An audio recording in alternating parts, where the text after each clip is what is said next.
Alchemize your energy. Darling, let your spirit be free. Don't give up, keep on pushing through. Now is the time, it's all up to you. Alchemize your energy, my friend. Let your spirit be free. Don't give up, keep on pushing through. Now is the time, it's all up to you.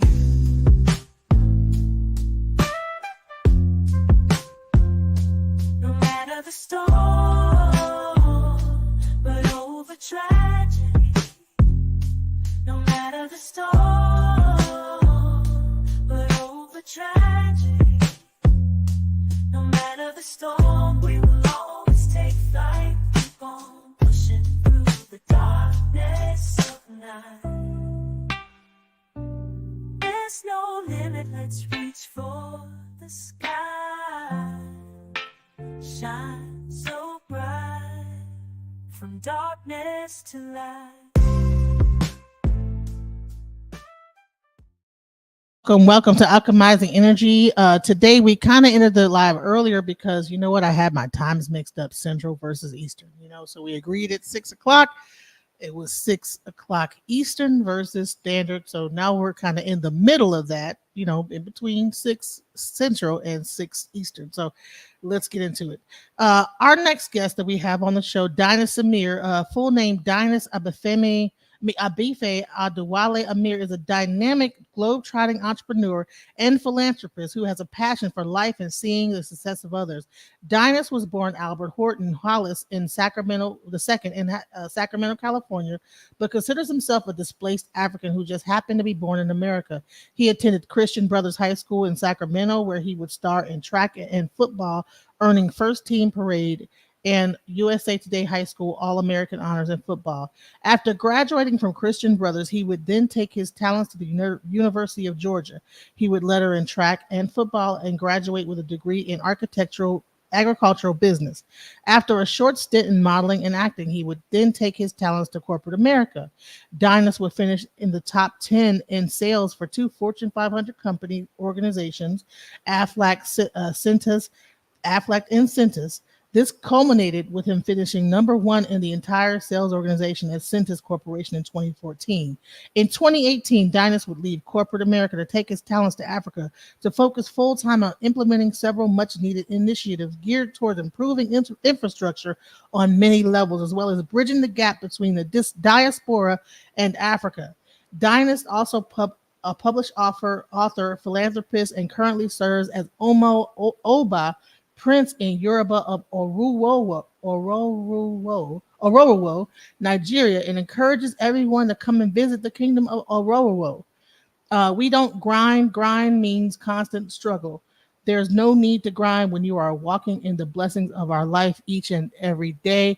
And without further ado, I would love to bring to the stage and to the panel Prince Dynast Amir. Hold on. How are you? Thank you. Thank you for having me. Yes, welcome to Alchemizing Energy.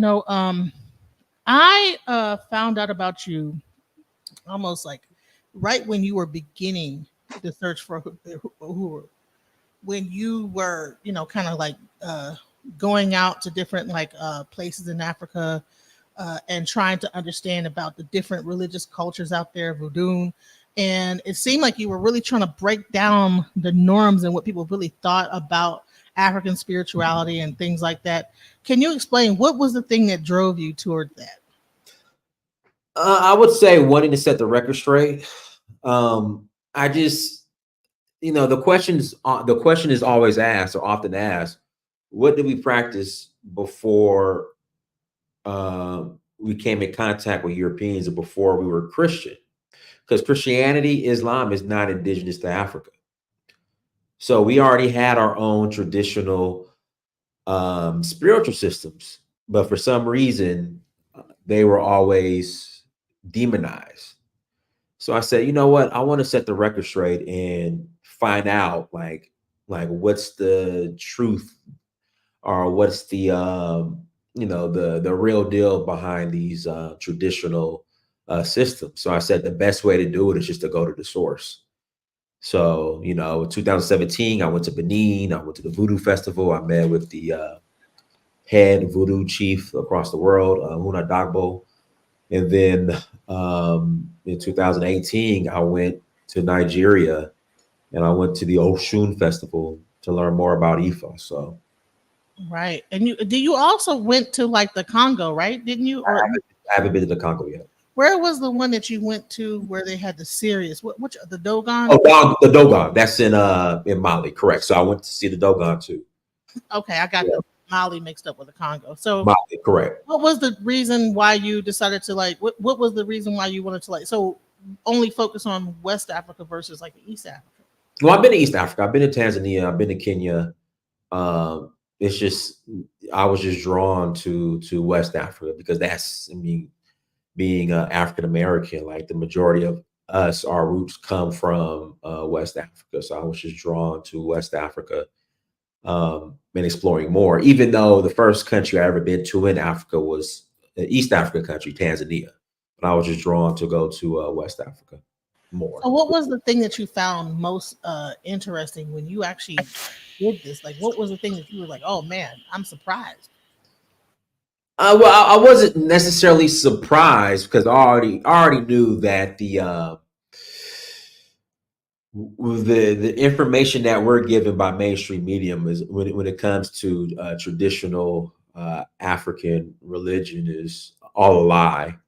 How they demonize it. So I already knew that. It's just I wanted to hear it from and get the information from the source, because we rarely hear the source, their story on the truth, on these systems is always coming from like a third party who their intentions are always not pure. So I guess I mean, I really just wanted to get the information and share it with everyone. Get the information from the actual source instead of relying on third parties who, again, their intentions are not pure.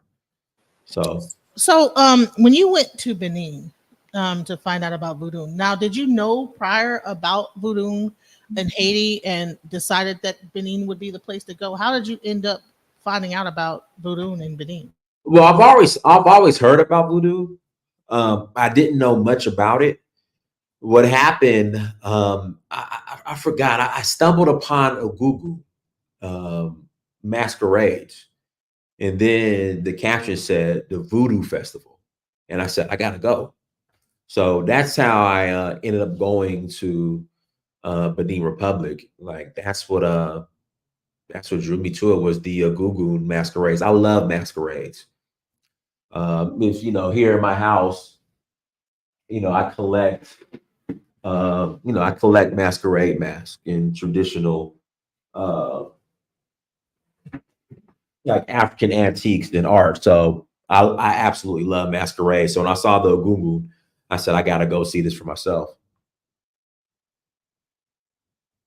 Did you have those masquerades before you actually went to Benin? I've been collecting since I've been going since 2011. So I've been collecting masks and masquerades. But when I saw the Google, that's the first time I actually saw the Google, and I was like, oh, okay, I gotta go check this out. So what was the feeling when you actually went there? By the way, you guys, I am DJ Genesis Detroit, aka Alchemizing Energy. I'm actually a priest of Oya in the Ifa faith. I got initiated like 2 years ago through Cuba. I had the opportunity to go to Nigeria. However, financially, I just couldn't afford it. So what I decided to do was go through Cuba. Um, Okay, can I ask a question? So you said you got initiated through Cuba. yeah. Uh, do you feel as if, because what I'm noticing in a lot of these Latin American countries, uh, would you say that the white Latinos pretty much control and dominate a lot of the African spirituality systems, and the black people in these countries or people of African descent have to kind of check in through them? Honestly, no. Everybody that initiated, I was in the black part of town. It was all black. They would look like they were from Africa. Oh, okay, okay, okay. I mean, some people like they were from Ethiopia. I was like, what in the world? I mean, I didn't really know that much about Cuba to so but then it's interesting because in their mind they're like we are the origin. It was crazy because when I like they're like no we are the origin. So I don't know what is going on, but I know that there was some aspect of that in Cuba. When you look at the history of Cuba, you find like that we people came a long time ago into Cuba before Columbus, and that there were like Muslim mosques and all type of stuff in Cuba. So I don't know whether these people were already in Cuba before the slave trade, but these people were black as tar. No, I shouldn't say that. They were black. You know what I'm saying? They were not light skinned Cubans at all. Okay. My Babalao, he like I said, he was a tall, dark skinned black man. Okay. Uh, Okay. Okay. originally. And so there, I think there's a difference. There's like a Yeah, because what I'm starting to notice, like in Brazil and Cuba and Puerto Rico, a lot of the white Latinos are serving somewhat as gatekeepers to African indigenous spirituality. That's why I asked that question because well, it's voodoo, Ifa, um, Santeria, so I do see even in Isheshe, in Colombia, when I'm in Dallas, and so even the Babalao here is like a Mexican, but he got initiated into Isheshe in Colombia. So it's like so I think that the people that were in those areas really held true to the tradition, and they tried to maintain it, the best way that they could. You okay. understand? So but I don't know whether or not people were already coming over here beforehand and were doing that, or were they the slaves? That's the part that I'm confused on. You know? No, it was definitely brought by slaves to these countries. Okay, so it's interesting because when they're like, "No, this is the origin," I was like, "Really?" I was like, "What?"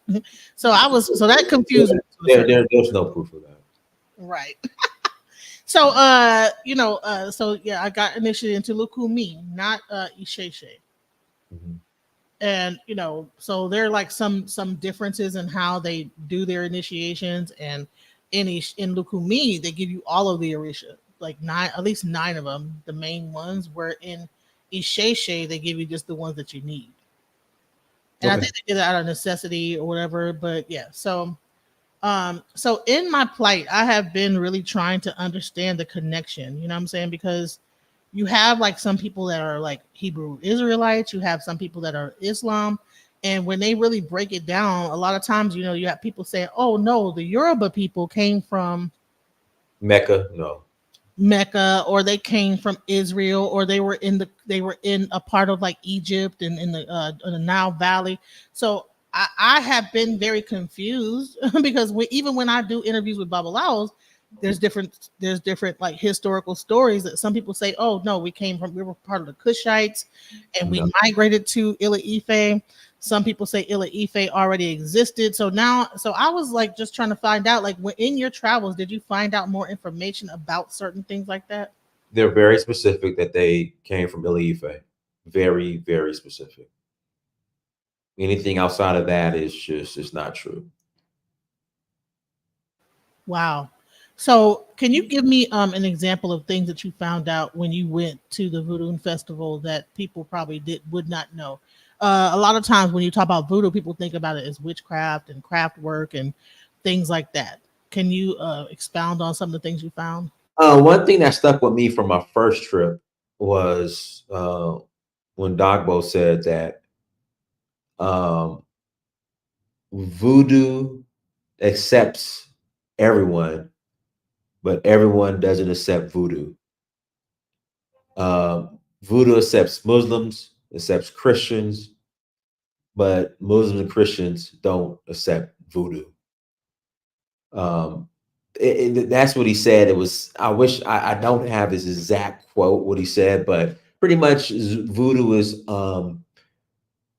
it receives everyone, but the other religions, they make you choose. It's the same thing in E5, right? When you Right. talk to a Babalawo, they'll say that, what we accept, because a lot of them feel like that this came from antiquity. This came before that Right. that Ifa, voodoo, and all these different practices of tribal like religions came before Christianity and things like that. So can you expound somewhat on like the historical aspect that you found out when you were in these places? Well, we already had our spiritual sisters before we came in contact with Islam and Christianity. Islam and Christianity is relatively new, especially to West Africa. Like we already had our spiritual systems that predate, the Quran and the Bible. So what about like the Torah? Is there a connection? Because I know that you have some Igbo tribes that are that say that they are Hebrew Israelites, things like that, except They're not. they're not. No. Okay. Can you expound on it? Igbo, that certain demographic of Igbos who claim to be Hebrews, they didn't start claiming to be Hebrews until around the Biafran War, because they felt like they were persecuted like Jews. But again, Igbos, they have their own spiritual traditional systems Right. that Like, that predate the Torah. that predate the Torah. So would you say that in your travels around Africa, have you been to South Africa as well? I have. And have you like visited the Sangoma? And I didn't. okay. So I was just trying to understand like if you had a sense of oneness when you actually traveled throughout Africa of similarity in tribal traditions. Absolutely. I mean, they're very similar. All of them are. Um, they're related. The African indigenous spiritual systems. So you do sense that oneness. So what about like Native American or South American traditions? Do you find a tie to that as well?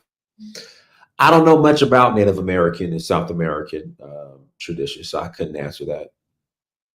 Okay, I thought I saw a thing where you went to like Mexico and No, no. I mean, only time I've been to Mexico is work trip. Well, work celebration trips, and I just partied. So so you didn't like do action. Okay, because I was no, really trying to really see if there was a tie.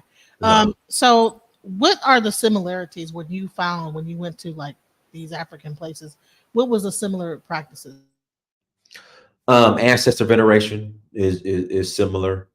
Um, we all have our own specific creation stories, origination stories. But really, the ancestor veneration, which is similar throughout African spirituality versus when you look at Abrahamic religions, that's kind of viewed as devil worship or evil. Right. What about divination? Do you find that you find Divinations as well. That's common in a lot of the African spirituality systems as well. did you kind of like delve deep into why those systems exist or like even how important those systems are within those communities? Well, it's we look at it as religion, but it's when you're dealing with African spirituality, it's a lifestyle. Like it's not separate from the culture of the community. Like it's all inclusive. It didn't start becoming separate until the introduction of Abrahamic religion. So it's a way of life. It's a part of life. It's a lifestyle. Right. So and Everything. Yeah, like I said, it didn't become separate until the introduction of Abrahamic religions, but it's a lifestyle. And even say you convert to Abrahamic religion, whether it be Christianity, Islam, or Judaism, like the tradition, the lifestyle is so much part of the culture that you really can't avoid it. when I went to South Africa, because I've been to Cape Town, and I would go to the township, and Wait, well, one second. Let me turn off this light in my living room because the reflection. Give me 10 seconds. We'll continue. okay, when I went to South Africa, what I noticed is that even in the township, even though this is like a colonized place, it's they went through apartheid with the whole thing. When you go into the townships, you'll see some boomers just kind of just sitting in the middle of the road, And then I guess that if you wanted to go see the Sangoma, they're sitting right there. They're like in the middle of the street. You know what I'm saying? I don't know why they were in the middle of the street, but they would be like sitting right there. Is it the same in other countries where like you go throughout Africa where the priests are kind of like just sitting there, like because the Sangomas they look kind of scary. They'll have like their faces all in white and they're just sitting there dressed in like traditional garb and they're just waiting for someone to come up, depending on the situation. I wouldn't necessarily say the Chiefs are just randomly sitting around, just waiting for people to come up. So that hasn't been my experience. So that might be just a specific thing to South Africa where that Yeah. Whenever I'm in, Ouida or Benin or Nigeria, you just don't see chiefs randomly or spirit or babalaos or voodoo practitioners just or Nifas just sitting around just waiting for people. I haven't. Yeah, in public on a street corner. Yeah, I haven't seen. it was that was how it was. I was in the Longa Township, and you would. I mean, I was you'd be walking, and then there would be a person just with a white face, dressed up and sitting there, and I don't know, like they'd be sitting up, I guess waiting. I don't know. It was really interesting, Yeah, and I haven't. like in I different haven't parts, like waiting. I'm like, what are they waiting? What is going on? It was interesting, and I said, well, what are they for? It's like, well, if you have a problem, you go to them or whatever. That's what the guy would tell me. I don't know if he was telling me the truth or not, but yeah, I haven't experienced that. the spiritual aspect of it in South Africa is very ingrained into the society. Even when I was there, I saw some people like let me tell you how funny South Africans are. They are jokesters. They'll say first thing that if you're American, they'll say, "Well, we can't understand English." And it's like, dude, you just said that in English. But anyways, I saw like some people they had like machine guns and machetes. They were marching down the street, and they were like, "They're coming to get you." And I'm like, "What?" But no, they were doing like a rites of passage or something like that. They were just that was just a part of what they were doing. But they have really funny senses of humor, like to scare me or whatever. But because they probably thought that they felt that I was kind of scared being in a new place.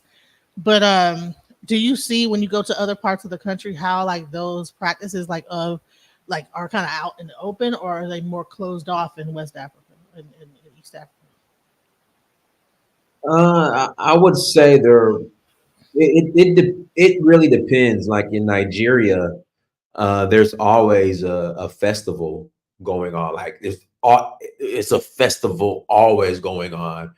When I'm in Yoruba land, like there's always a festival or ritual going on. Same thing with when I'm in Benin. Once you're like around Ouida, there's always a festival going on. So I guess yes. I mean, there are festivals that are accessible and rituals that are accessible to the public, if that's what you're asking, that can where one could go and see. Right. So when you go there, like to certain areas, you don't really see like a lot of you know, I would say like this: whenever the white people would come and go to these villages, right? They'd be doing all this different type of stuff, and and they would get it on film, maybe a documentary about it. Do you think it's changed since back in the '80s when they were going into these places in the villages and seeing like these tribes like doing their normal thing, or is it more cityfied now, or is it different? It just depends where you're at. Of course, if you're in a more of a metropolitan setting, it's harder to access a lot of these festivals or rituals. But when you're in the village or the bush or countryside, it's common to see it. So, what would you say is like the most important thing to know when you're traveling to Africa, and like even from a spiritual standpoint, or even from an individual standpoint? What do you think people should be prepared for? You're not in America,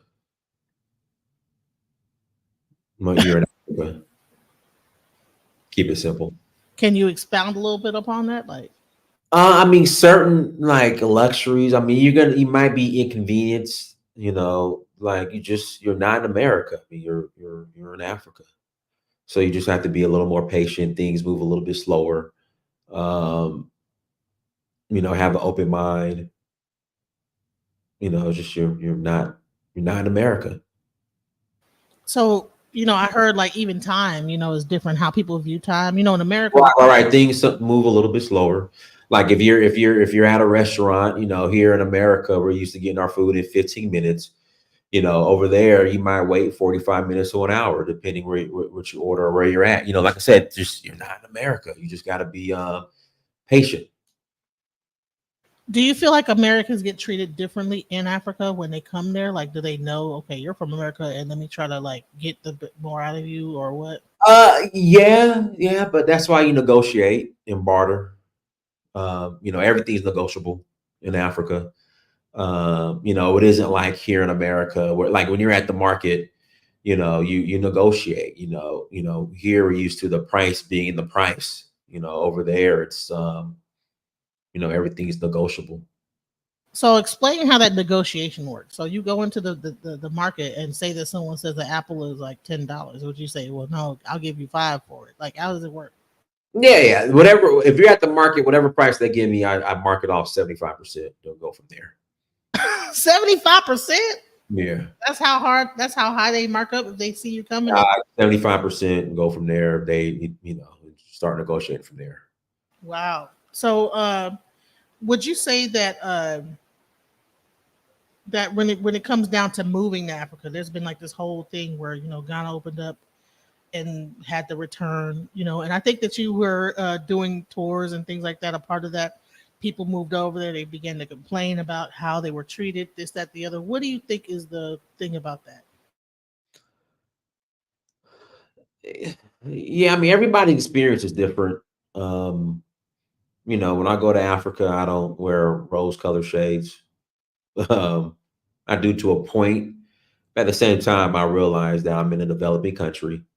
Um, and like I said, you're not in America, um, but you are in a developing country. So, certain inconveniences and hustles and all that, you just gotta just be on your P's and Q's.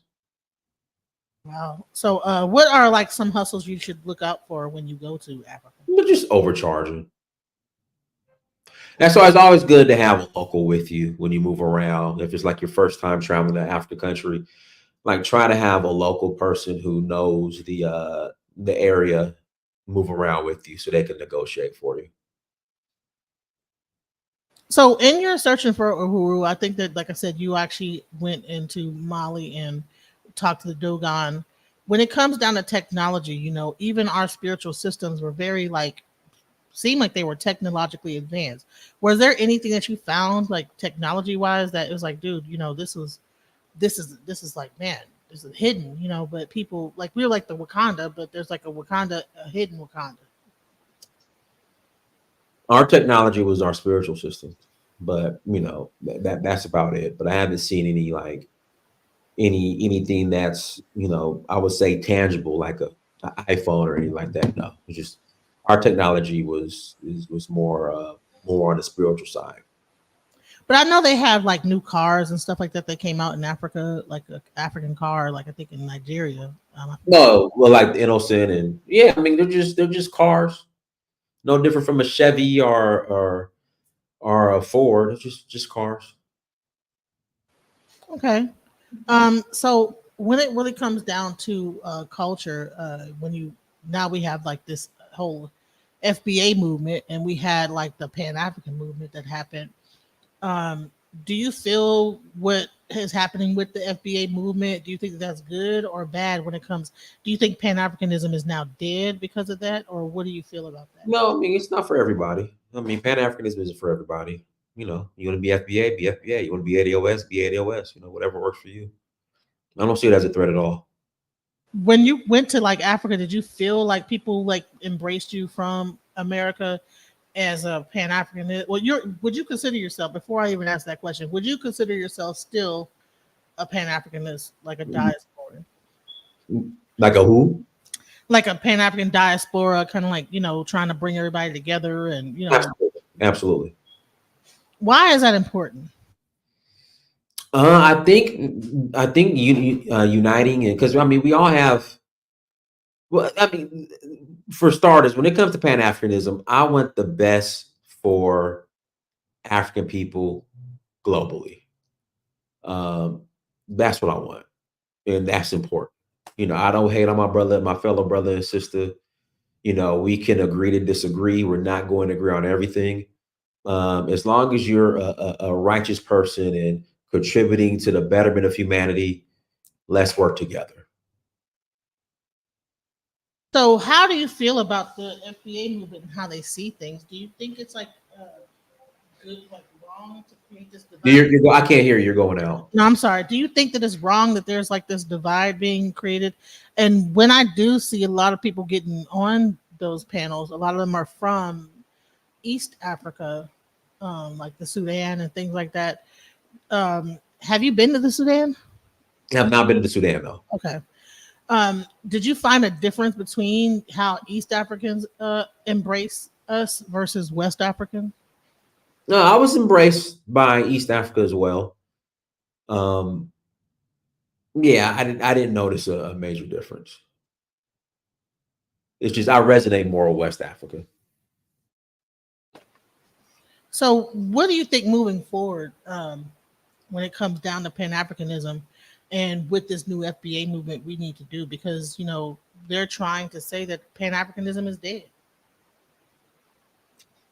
They're entitled to their opinion. I wouldn't pay much attention to it. If they want to be ADOS FBA, let them be ADOS FBA. I mean, they're not getting in our way, so I wouldn't pay any attention to it. Good point. What do you think would be a good reason that African Americans should possibly go to Africa and,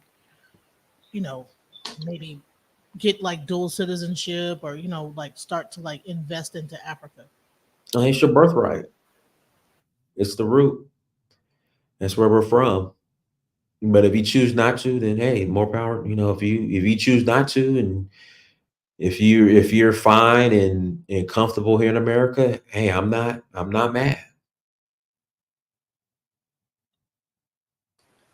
So, do you feel like there needs to be more of a unity when it comes down to, or more information put out there about like coming over to Africa and how to like set up shop the correct way and without all the like, because you have like the O'Shea Duke Jacksons, you have like, people like you that are really in this movement. You have like the Ashrock Kwesi that are like doing trips over to Africa. Um, do you feel like those things need to even grow more, or should it be like, no, let's just keep it a small group of people that No, no, no, no, no. It should grow more. People who have information and can act and serve as a resource to our people as far as reconnecting to Africa. Yeah, I mean, we need as many people as many hands on deck as possible. So how do we like get involved? How do we like help you to do what you're trying to do to bring this thing more to light and bring more people over there that could even help out with the communities that are growing over there, like when it comes to stuff like that? I would say something as simple as sharing the information. Um, if you know people who have questions, who have concerns, who want more information, share the information. That's the start. But what would you feel like would be something that's needed for the people that are over there? With you, so say, all right, so you have people that are over there, and then you have people that are over here. Mm-hmm. Are there certain things that hey, we need more software engineers, we need more doctors, we need more people like that to come over and help out the communities and bring things into Africa that can help them? More electrical engineers with lights being on and off, like, what I'm saying, like things like that, electricity kind of like being at a Well, I think whatever skill that you have, um, it can be useful on the continent depending on the skill. But at the same time, I wouldn't underestimate the ingenuity of Africans in Africa.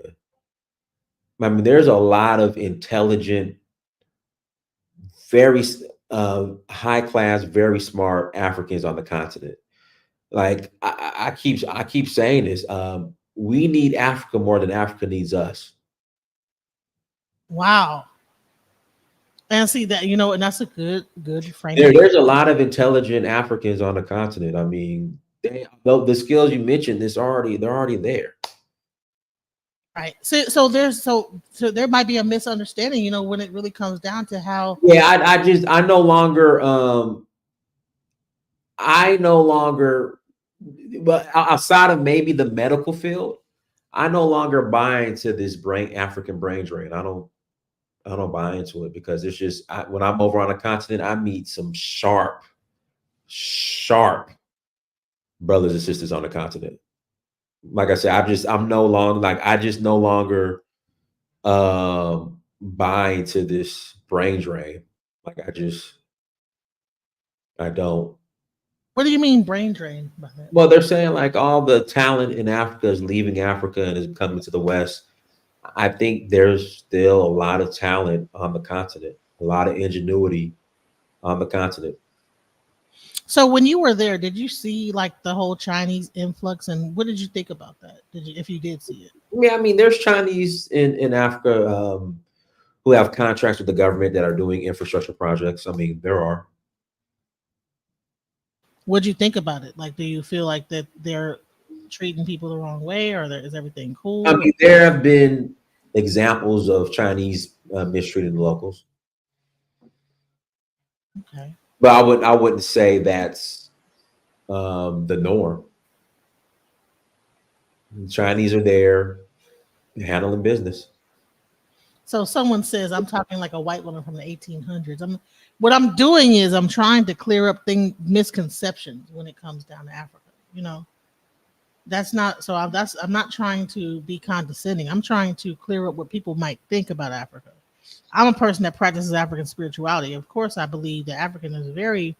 I mean, just the spirituality alone of Africa, what I'm saying, would show you that these are very intelligent individuals. And then the fact that they are where we come from, you know, I think that there's like a big misconception about how intelligent we are. You know what I'm saying? And our spiritual practice speaks of that.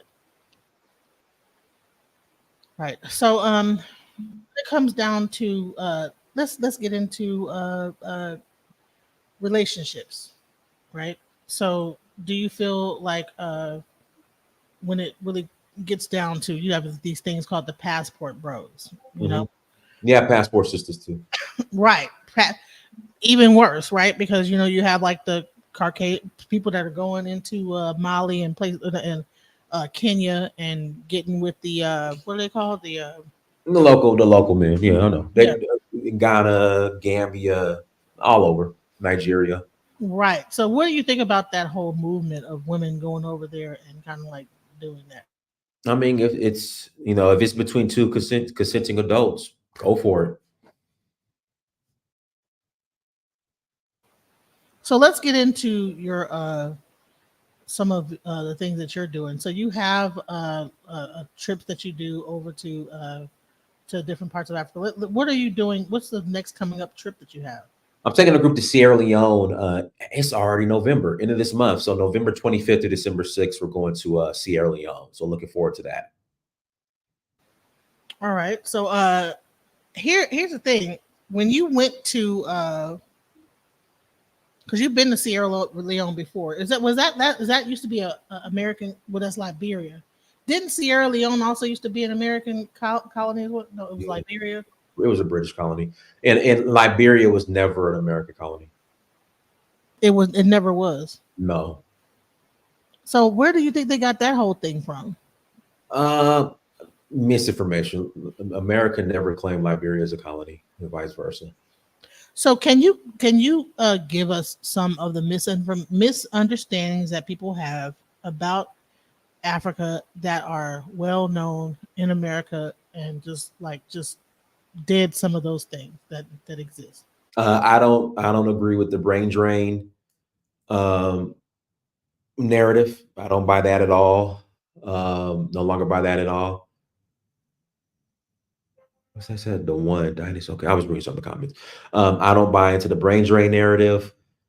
Um, I don't buy into the dark continent narrative. No, there's not leopards and lions running around in the streets.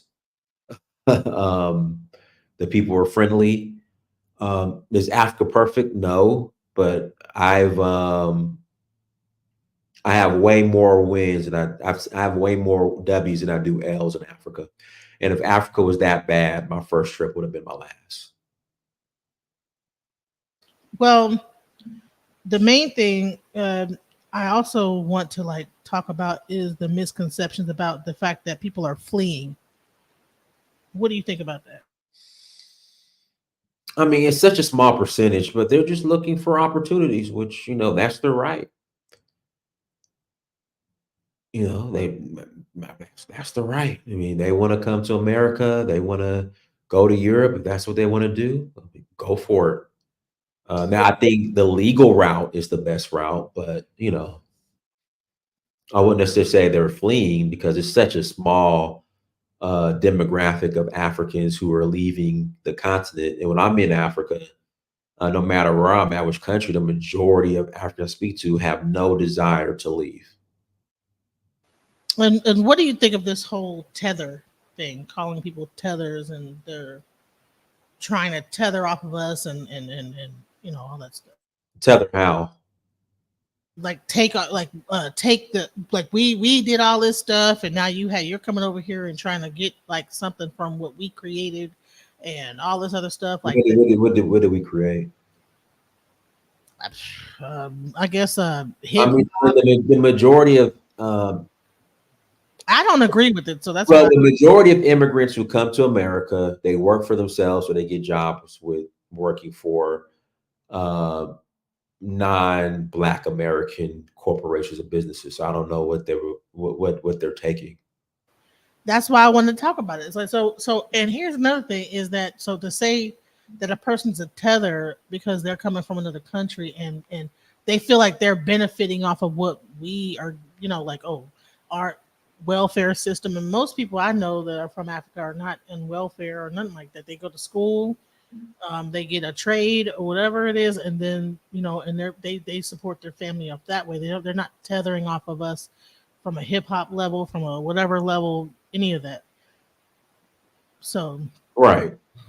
you know, um, and then you Yeah, I even mean, as long as they're coming the legal route, that's fine. I don't have an now issue. even if they don't come in the legal route, who cares? To me, it's like there was a whole influx of Chinese people that came into America through the non-legal route, and ain't nobody called them tethers. I think I would say that I think the tether, um, calling someone a tether is coming from because you look at the Chinese, when you look at other groups of immigrants,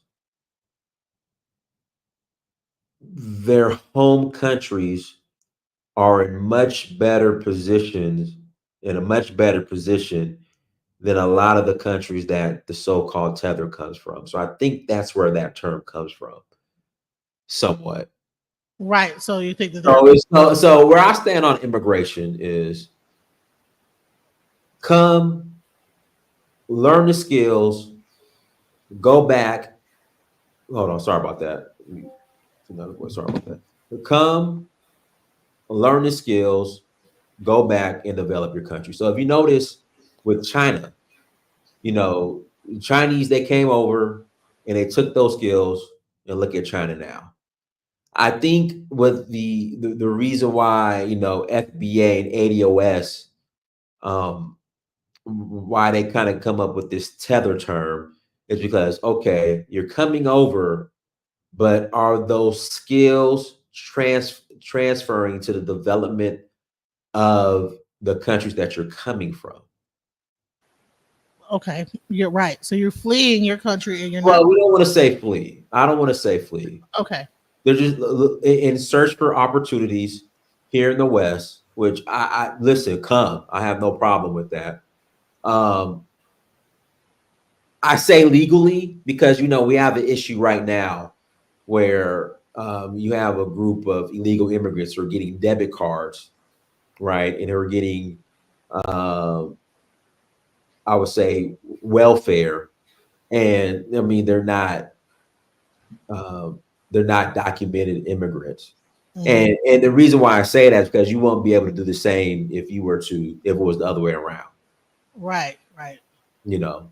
So They don't play that. You know, crossing borders illegally in a lot of these African countries, you know, they don't. If you get caught, you could get in trouble. You could get arrested. Right. You know what I mean? You could get deported. It's happened. So that's why I'm like, it goes both ways. So I get it where they're coming from.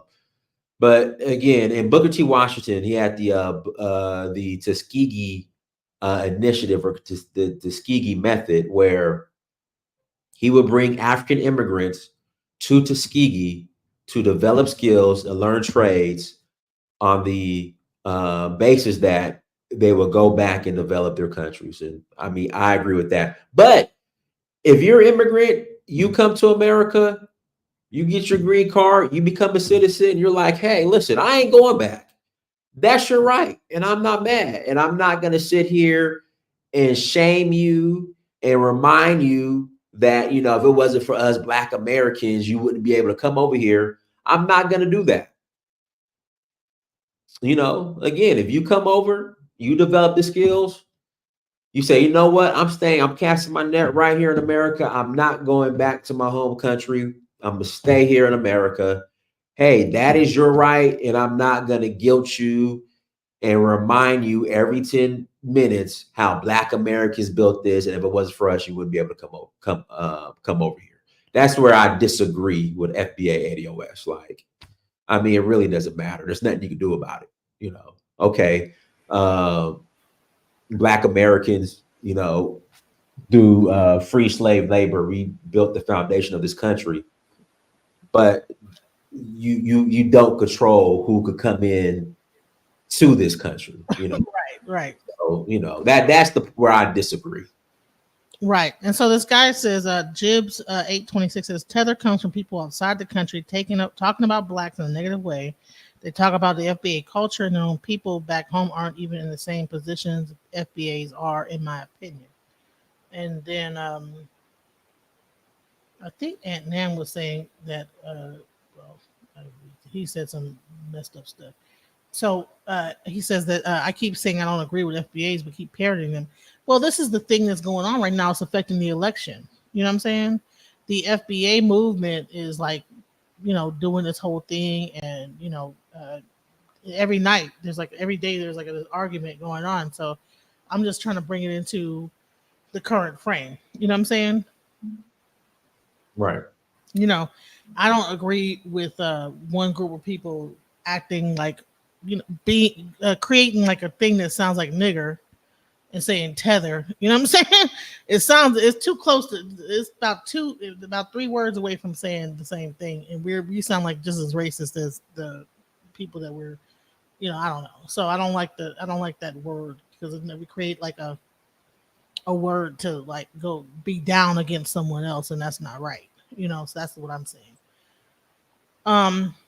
So are you African, or like a FBA, or African American 100%? I would say by definition, I would be considered FBA ADOS by their definition. Yes. So what would you say is your lineage? Like, or would you say, are you like, would you consider yourself? I'm by their definition, I would be considered FBA ADOS, but I'm Africa first.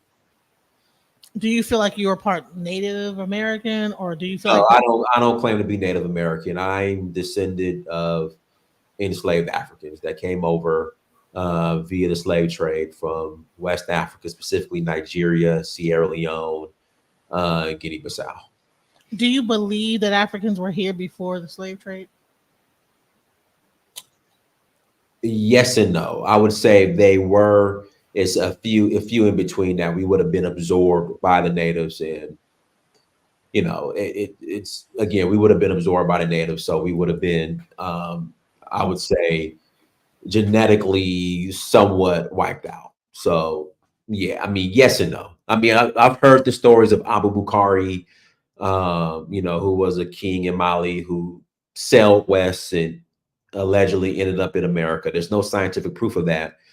But like I said, I'm not going to deny it, but it's so far in between that, you know, claiming being of African descent, claiming to be an indigenous Native American is laughable.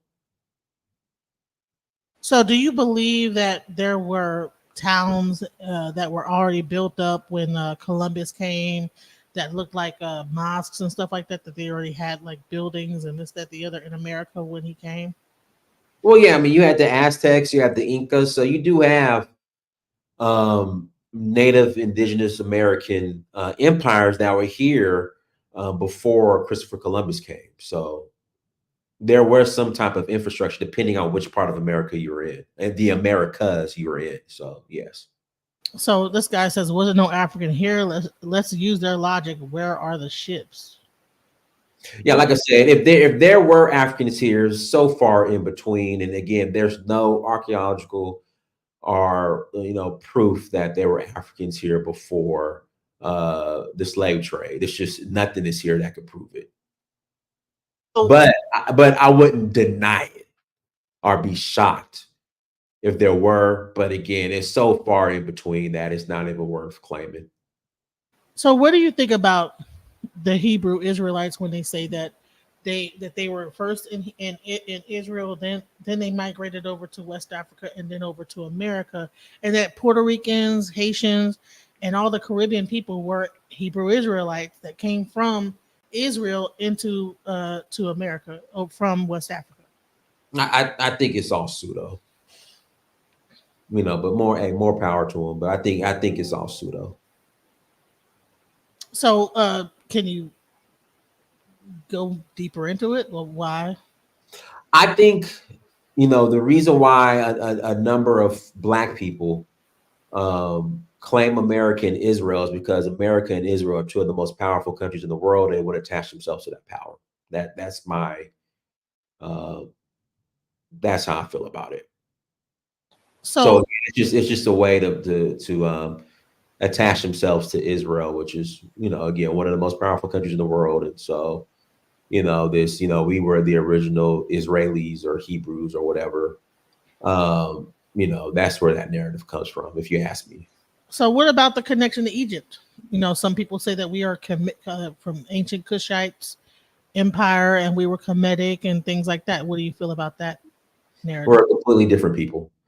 Um, when I'm traveling throughout West Africa, no, whether it be the Yoruba, Fon, Ashanti, none of them are claiming Kemet. So there were say we did migrate from Kush. Nobody's claiming that. So why is she asking all these dumb questions? I'm asking these questions, and they're dumb. There's no such thing as a dumb question because the narrative exists. And I'm just trying to like get an idea from a person who actually traveled to Africa and spoke to people in Africa what he found out when he was in Africa. That's how I feel. I mean, do you feel like I'm asking stupid questions? No, ask away, please. I ask away. Ask So anything you when want you to. went to Africa, did you find any people that were in Africa that said that they were from Egypt or from the Hebrew Israelite tribe, or what No, was? the only people for the most part who claiming to be Egyptians and Hebrews are Black Americans here in America. So when you went over to Africa and you asked people, did you talk to The the the, the only I had one conversation with a Dogon who alluded to being in Egypt, but then yeah, who alluded to being in Egypt. I did have that one conversation with a Dogon who alluded to being in Egypt, but for the most part, they're Dogon from Mali. So let's get back into the Yoruba and the Yoruba understanding of like life and things like that. Ile Ife. Mhm. So you are a prince, a Yoruban prince. How did that come to be? So I have roots in Oruwo, which is a kingdom in Nigeria. Kabiyesi said, we left, my family left as royalty, and me standing in representation of my family, I'm returning as royalty. So I have my coronation and became a prince. I was coronated as a prince. So how was that ceremony? Like, was it in Africa or was it in like? Yeah, yeah, it's online. I have a video of it. It was in yeah, it was at the palace. So are you aware about the South Carolina Oba that like Yeah, I am. Yeah, rest in peace. I know he was murdered by his sister. Goodness. yeah, that was terrible, right? Yeah. Oh God. So, are you aware of like the kings being made in America, and do you know anything about how that works? Well, the one that's really the one that's recognized. You say you're speaking on. We're still staying on Yoruba, right? When you said kings being made in America, we're speaking Yeah, on Yoruba, the correct? king, because there's so from Kabiesi in South Carolina, there are more kings being made in America. Well, the only one that I know that's recognized here in America is the one in South Carolina that is recognized. That I could be wrong. I don't want to step on any toes. I don't want to offend anybody. I don't want to anybody say Dynast don't know what he's talking about. He don't know. He don't know. I know that the village in South Carolina is recognized by the Uni of Ife in Ili Ife. So that the village in South Carolina is recognized. That KBEC is recognized. That's the only one I know. But there could be more. I could be wrong, but I know for a fact that one, the one in South. Well, I think it's called Oatuji Village. Is that what it's Yeah, called? Oyatunji village. Yeah. Right. I know they are definitely recognized in Yoruba land. So, what does it take? What do you think it takes to be recognized in Yoruba land? How do you know how the structure is, like how it works? Well, it's all through what's the word I want to use? It's all through bloodline.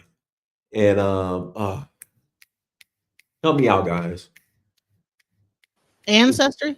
Ancestry, genetics, bloodline. What's the word? Come on, help me out. Somebody in the chat will help me out. Lineage. Oh, right. So if you go through the right lineage, okay. Right. That's how. Thank Like you, lineage. the Right, reading comes around, it says that that person is an Oba, then right. they'll be able to then set up their thing. So, But even then, outside of that, before even with lineage being said, you still have to have a divination, and for that individual to be approved to still sit move on. forward, right? Right. So, how important is divination and why? There's a book I'm reading right here called Flash of the Spirit. There's some other books that I read. I mean, basically divination, it gives you clues and tells you how to move forward. So it's very important. Now that you become a prince, can you divine for yourself, or do you have to have a baba? No. I'm not a Babalawo. So only babalawos do divination. Well, Iyanifas, Babalaos, voodoo practitioners, yeah, everyone can't do a divination. No, I'm Can not. you No. explain the importance of the babalawo, the Iyanifa, and the divination aspect in the culture? Well, I mean, these are the people when you have a right one and a thorough one, because there's a lot of false and fake Influgazi, Babalawo, Yanifas running around. So you have to make sure you have, if you're in contact with a Yanifa or a Babalawo, they're a real Yanifa Babalawo. Yeah, but they're like almost the foundation of the culture. And so you go to consult with divination. I mean, they're very important. So now that Isheshe has become really popular in America, they have this thing called Lukumi Sheshe, where people have been combining Lukumi with Isheshe and the different practices. Are you aware of that? I don't know much about it. I'm more Ifa and Voodoo. I don't even when it comes to Santeria, Lukumi. I don't know much about them. Hoodoo. I'm not really up on it.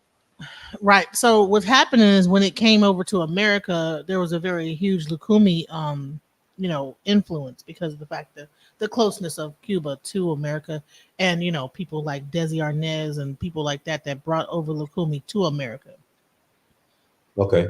and so therefore then Isheshe was brought over, and I'm not sure who brought Isheshe over, and so now what's happening is they're kind of combining the practice. Well, it's all brought over by via the slave trade. Isheshe was brought to America. Yeah. How else did it get here? I thought that it came to the Caribbean and then went to America. So there were Well, actually. yeah. Well, it all came to the West, the Americas, via the slave trade. Okay, I was like there was Babalaos in America. Okay, never mind. So all right, so that's what happened is that they brought that, and then there were African Isheshe people that came over, and then that's where you get like the clarity of Isheshe versus Lukumi. So when you But also, the slave ships also came directly to America as well. They just didn't stop in the Caribbean in South America. they didn't, so that's a thing to understand. So when the slaves came over, there were some that came directly to America because I've always thought that they came. No. They came. There's. I mean, you have slave. You have ports here in Savannah, Charleston, South Carolina, Savannah, Georgia, Virginia. You had the last slave ship to come to America, Mobile, Alabama, Africatown, and they were Yoruba. So yeah, the slave ships just didn't stop. They just didn't. You know, they came directly to America from Africa. I mean, I'm asking these questions because like there is a misconception. I'm not. So people are like, why are you asking these questions? Cujo Lewis, Clotilda. If you guys study the story of Clotilda and Cujo Lewis, who was a Yoruba man who was sold into slavery by Dahomey, Clotilda was the last slave ship to come to America, and it came directly from Dahomey to Mobile, Alabama. See, so here's the thing. So people are like, why are you asking stupid questions? Why are you asking? I'm like, listen. So we have like documentaries that talk about the slave trade, but the way they make it seem like, even with 1804 with Tariq Nasheed, the way it makes it seem like is all the slave ships went to the Caribbean and then they got their slaves and then they shipped them over to America, not so much direct from Africa. When you talk about like the actual like traditions of Africa, and you talk about like the fact that there could have been Babalao and people that came over to America. The way that the narrative is that it all came from the Caribbean, and that's even why. No, well, some came from the Caribbean, but then many also came directly from Africa to what would be considered the United States of America. And I mainly want to clear that up for people that just don't know, because even as I'm learning more about like, because I used to be a Christian, so I'm just now like really getting into like the understanding about like Africa and where our religions and all that stuff like that were. So this is actually a learning lesson for me as well, so that's why I'm asking this question. So what else? So let's get into Ianifa and Babalawo. How important when it really comes down to society and the king and how things were laid out? How important were these priests? No, I mean, it's who divine for you. So when it comes to one who wants to chart their own path, and as far as seeking guidance, is who you went to. So it's very important. What about the Olarisha in the community? What was their you know what did they actually do within the community of the kingdom? Well, the Orishas, I mean, those are gods. So I mean, but you still needed the Babalawo and the Yanifas. If you wanted to get initiated, you had to go to the Babalawo and Yanifas. So I mean, Right. So you have like the smaller priests, like the Olarishas. So let me give you an example. When I actually have done more research, I'm finding out that in African society, it was called the microcosm versus the macrocosm. So the universe itself was laid out how they would actually lay out their cities in Africa, right? You would have the king in the center. You'd have like the Oya or the different. So you would have like different aspects of the people, either Orishas that actually when they were crowned, they have a certain function within the community. You have your Osayin, who was like the medical practitioner. So it was like pretty much a community of priests. You understand what I'm saying? Are you aware of that? I'm aware. Can you expound upon how that structure was? I wouldn't know much about the structure Okay. to really expound on it. Right. Okay. So, um, basically, what it was is that okay. So the Orisha not only break down into like just nature itself. They break down into colors. They break down into sounds. They break down into human body functions. Actually, like your actual organs. Same thing with Odu. Same thing with all the different aspects of Yoruba religion. It does not only like just say talk about the universe, but the human being itself. And it's the same thing in Taoism. Are you aware of that? I'm not familiar with Taoism. Well, Taoism. So when you talk about a holistic system, right? The Mhm. closest thing that the Yoruba with which is Isheshe has that would be like similar would be Taoism. Where the actual, like I said, the macrocosm goes down all the way into the community, into the individual. So that's how deep this religion was. And then when you break it down, and when the Babalawo is doing the divination, is breaking down into a binary code that could tell you and breaks it, basically almost do an MRI scan of your body and tell you what's wrong with you, from a mental standpoint, a physical standpoint, all together. You know what I'm saying? And these were the doctors of the community. There were when we didn't have hospitals. These were our doctors. So yeah, that's what I was like. So um that's what I was really breaking down and really understanding. Like even all tribal religions have a similar thing. They have those priests that were the doctors. They called them witch doctors when the white man came and saw what we were doing, and said that we were savages. But in reality, these people were very knowledgeable in understanding like the fauna, herbs, all these things, and being able to heal people. Yep. Um, so what is the next move for Prince Dynast Amir? What do you have coming up? I know you have several books that you have printed. Can we go into the books that you have done so far? Yeah, so I've written a sales book, Sales Motivation 101, Get Off Your Ass a Cold Call. And I've written several children's books. They're all available on Amazon. Search my name, Dynast Amir, they'll come up. So I'm gonna like show that real quick. I want to share that with everybody to make sure that they check out your. So you can like you if you got Kindle, they're free. So that's awesome. Hold on, let's show you. So these are the books that Prince Dynast Amir has out. Amina's Third Eye, a children's story on manifestation through meditation. Uh, then we have It's Libation Time, a children's guide to the ancestors. We have The Sun Loves Me. Kinky Hair is Queenly Hair. And if you guys have any children, please support, his books. Then he had Sales Motivation. So, he has a lot of like different aspects. So right here he has Ancient Dogon Wisdom Life Lessons, and they're free on Kindle. That's one good thing. You know what I'm saying? If you it's free. So to get this information, he's not charging people for it.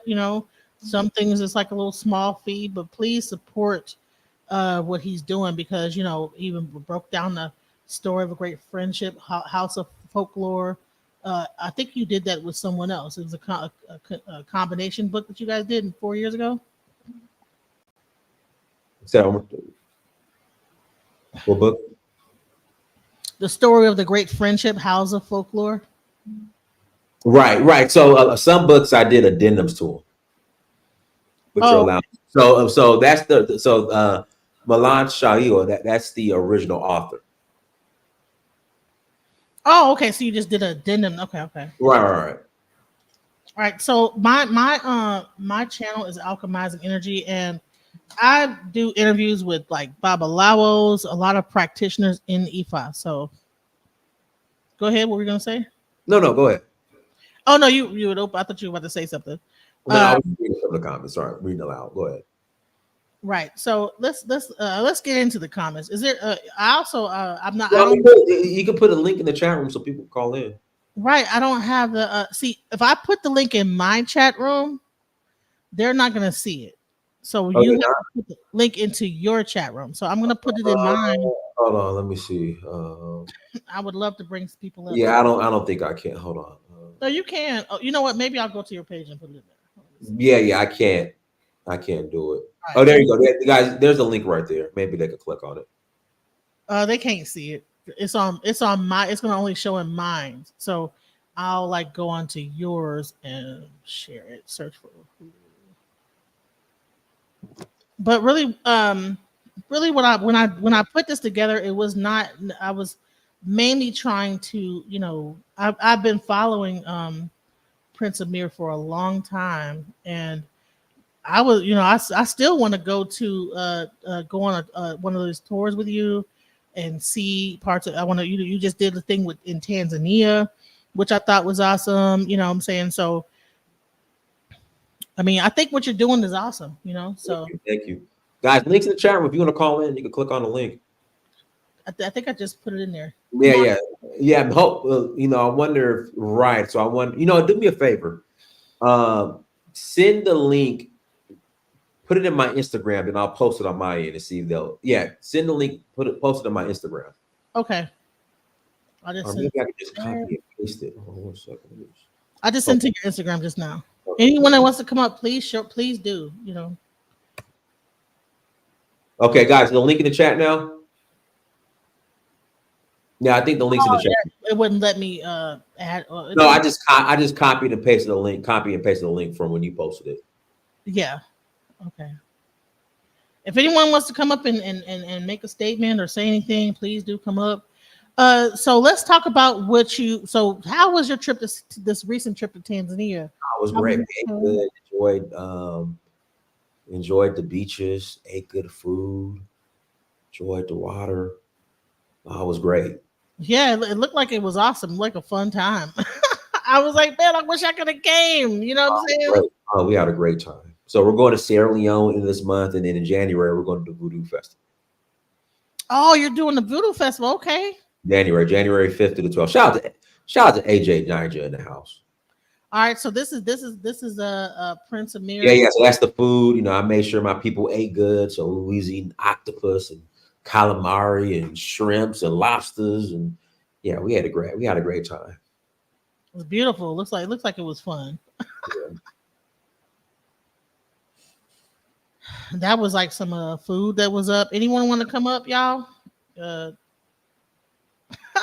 That looked good. I don't know what that was. That looked really delicious right there. So, I mean, he been doing the work for a long time, guys. And so, I mean, I really wanted to give him some time on my channel to really discuss what he's doing. And that's the main thing. So does anybody want to come up? Nobody. Get your people to come up. Come on. I put the link in the channel. I can't force them to come up, but they've been up there talking all that mess. Why she saying this and why she asking that? Guys, and also too, when it comes to the traditions, guys, I'm still learning as well. I just want to make sure I didn't, put any misinformation out there. Don't judge me if I said something wrong. But I'm still learning as well. I'm gonna say this is that I've been on a journey myself, so even what I say is don't take it 100%. This is based on what I've been finding out, as I've been initiated, so but I do want to go to Africa and actually get a firsthand experience, That's the best thing to do. You have to come to Africa the firsthand experience. Yeah, I've been, like I said, I've been in South Africa, but it's another thing to probably go to Nigeria and really see. Yeah, well, the traditions in Nigeria. So. All right, so someone says, especially if you're into Ifa, you have to go to Nigeria. Right, it would make sense, right? Yeah, it's not. Yeah, you have to go to Nigeria. And the argument I've been having, because I've been, like I said, if you see my videos on my channel, I've been talking to a lot of Hebrew Israelites, and like I said, there's like I said. Hold on, one second, Mystic Dime, invite me. See me. I don't get no invitations. I don't see any invitations. I haven't got one. Invite me. I promise you, I am the most easiest person to get in contact with. Hey, Dynast, we got an event here. There, you want to come? Absolutely. So Missy Dime, you go hit me up, invite me, I'll come. You need to come on up, Mr. Diamond, and talk about what you guys got going on, what's happening in Atlanta. People are in Atlanta right now, so come on up and tell us about what's going on in Atlanta from with the tradition.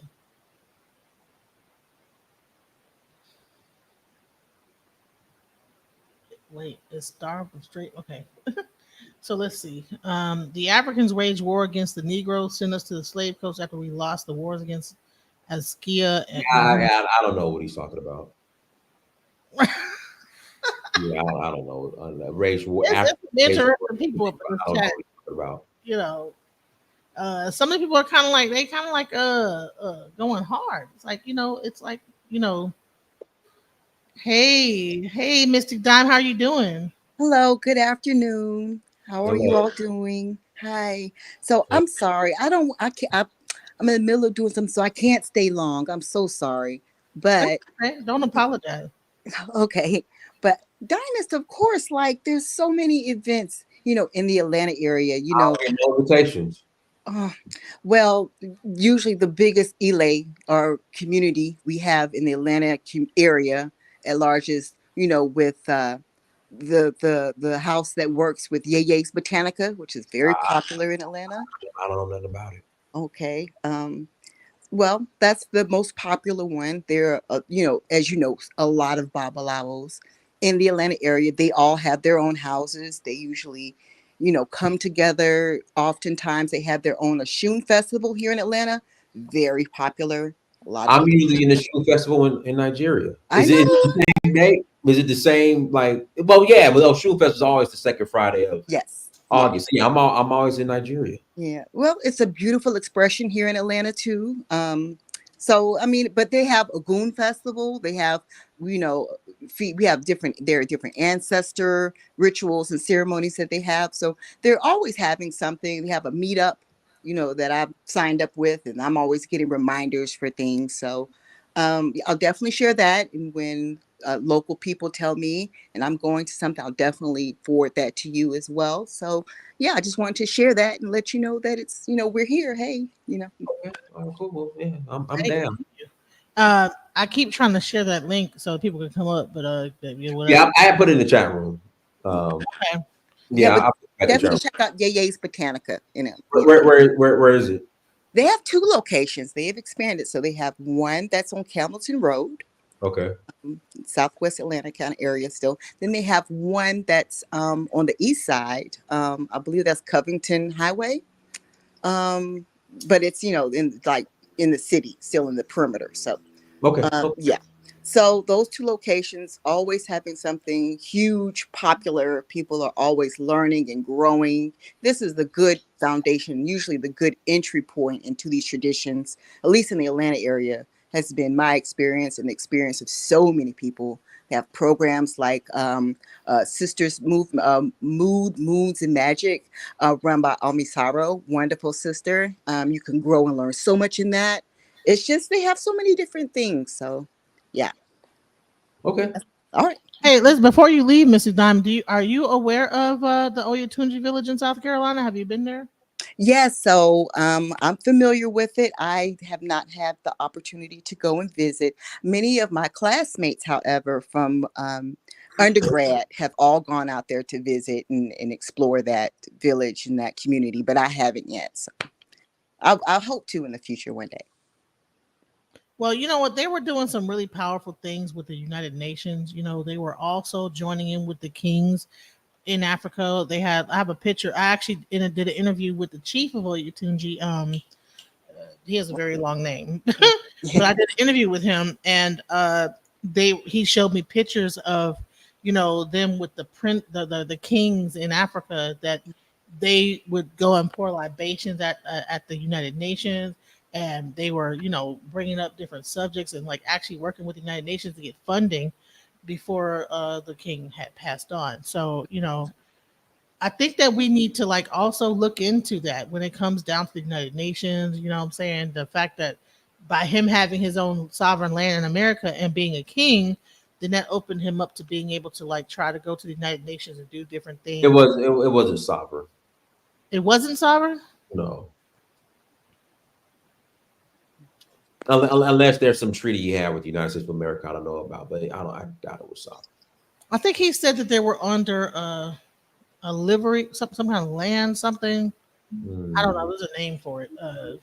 You know what? I don't know. You know what? I'm gonna actually play what they said it was, but it was a name for the actual land that they actually. Yeah, I don't know.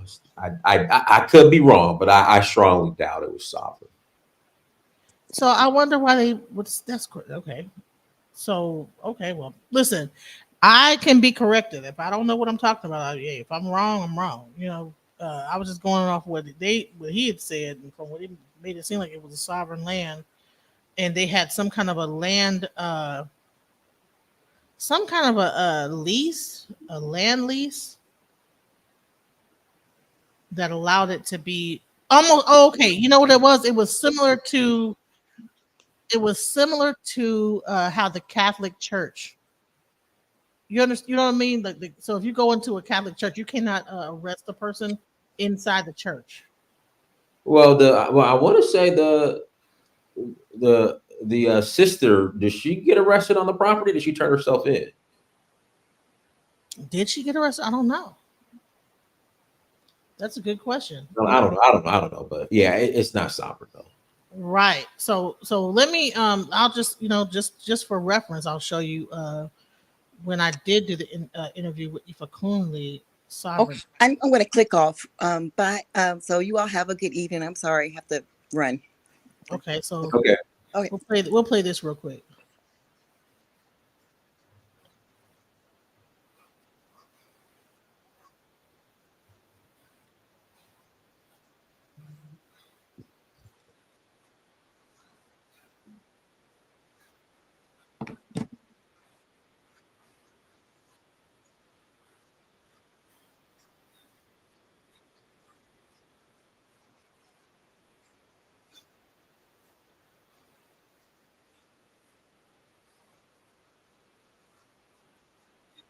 Oh well, can you hear that? What I'm playing? No. Oh, okay. Hold on. And so part of what that is showing you the relationship to this corporation, because the United States government or the United States of America is a governmental, it is a corporation. It is not a state. So each person belongs to state. So there's a real complicated situation. I'm not sure you want to go too deep into that, but there is a No, I just wanted to. A lot of people talk about, oh, well, I want to get my own land. We should get our own land, and I'm like, whoa, this guy actually had his own land and actually was separate from the United States. Because a lot of times people will talk people out of it and say, no, you can't get your own land. You can't have land within another nation, and he did it. So I just think it's amazing that he was able to do that. So, we don't have to get all deep into it, but we can probably have another conversation where we talk about land and things like that another time. But it's called a loyal title. So for those who are interested in trying to understand, I can give you a sense of a direction to go, and is developing a loyal title, which is a pure title. You realize that if you pay taxes on land, then you don't own land, because if you own the land, then you wouldn't pay taxes on it. You have the right to bear and to own property, right? And so the same thing goes on with driver's license. Same things will go on getting a marriage certificate. All of these things that you pay for then put you in a place in which you are under the jurisdiction and under the structure of the United States corporation. And if you move in with outside of that corporation, then you can declare yourself as sovereign. And so you have to make a declaration, and you have to take those instruments in which you've paid for, and then declare your sense of sovereignty, really, and really statehood, because each one of us are born to that particular state. Long conversation, not really so much. Whole different. no, but I think that just to touch on it is something, just to know that this village was a sovereign place. It's not what it is. It still is. It still is. Well, a loyal title doesn't make you sovereign. It's okay. So maybe I didn't know what I was. Yeah, a loyal title doesn't mean you're sovereign. Huh. Interesting. So what is the loyal? What do you? Let me look it up. I don't know what a loyal title. I was just going by what he said. You know what I'm saying? He was talking about sovereignty and then a loyal title, and that's the reason why they had the land that was supposedly sovereign. Because when you actually go into Oyotunji, it says you're entering sovereign land.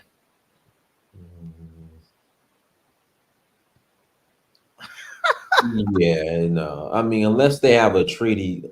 I mean, only people I know with sovereign land are, civilized tribes. You're part of the civilized tribes that. I think that's what they were saying. It was similar to having a tribe in like a tribe. A lodio title doesn't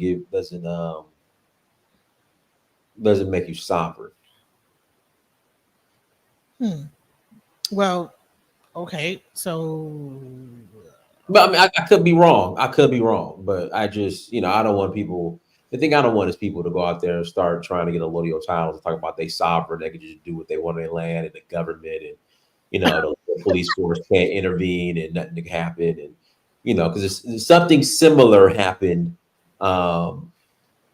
in here in Georgia with Dr. York. They were on that, hey, it's sovereign land, and of course when Dr. York went down, it just didn't work out that way. So, wow, okay, yeah, not, and I want to be very careful. Like but a lodio title doesn't mean that you have sovereign land. okay. So so there was like a section where he talked about it. I'm gonna let him finish what he said. And Hey Jay, this shirt is from what's the name of this company? Man, hold on. Go ahead. Somebody said they like my shirt. Man, what's the name of the company? Hold on. And anyone can come up if they want to. The links in the chat, you guys. While he's looking at that, I'm going to go ahead and finish what he was saying. Man, what's the name? Come on, Don. What's the name of the company? I know the owner's name is Namdi, but hold on. Guys, give me a second. Let me go ahead. Here we go. It's its own entity. It's its own country. That's now, one second. It's personal advice. A lot of times that you guys were getting a lot of. Let me put this link in the chat room, guys. So the shirt is from Personal Advisory. There we go. Personal Advisory. There we go. That's where I got the shirt from. Who is that on the shirt? Patrice Lumumba. Oh, okay. Go ahead. That's sweet. So okay, so with this land thing, there's like a lot of like things being kind of like so we have to be very careful when it comes down to land and what people are trying to say about land. So let me show you the rest of what he said, and maybe you can like expound upon it. Okay. Okay. Here we go.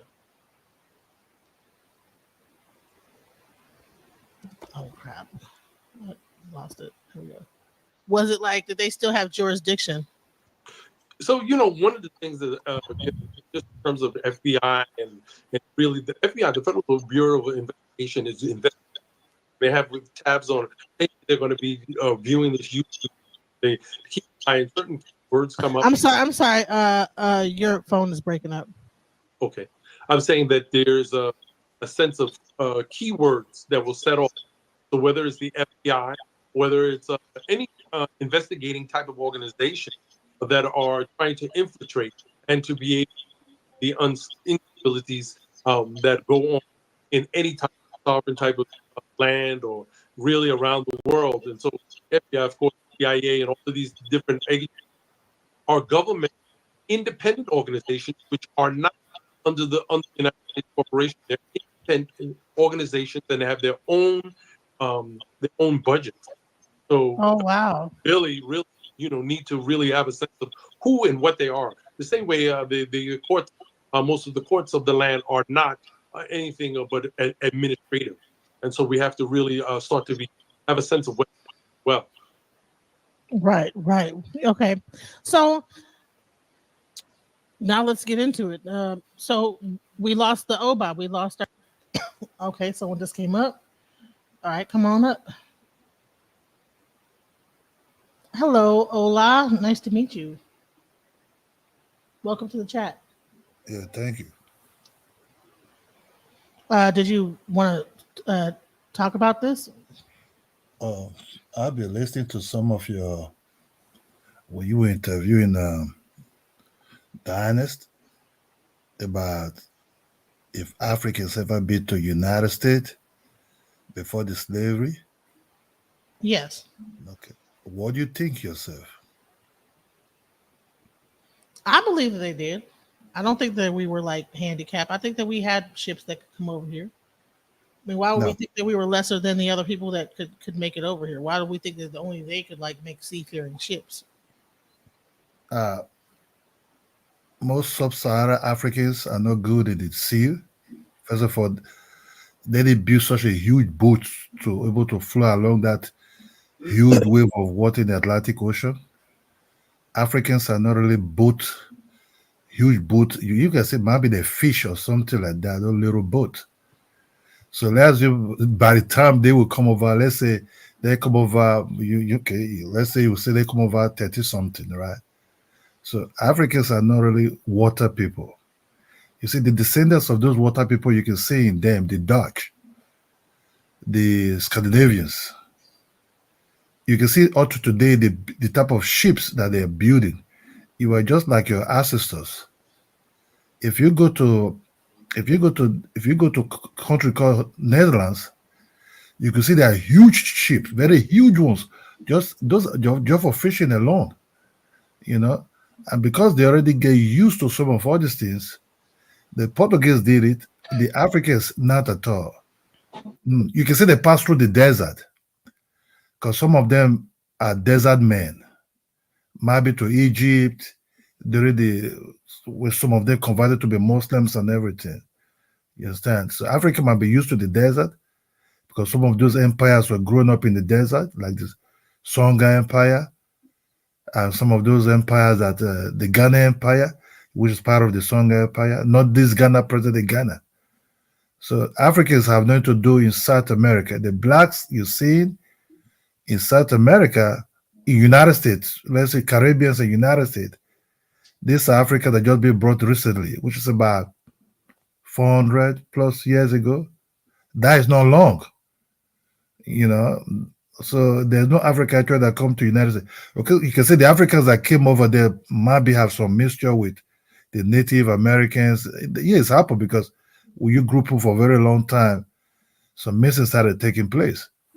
But there's no single Africans that travel to or be on the boat or Masa Musa.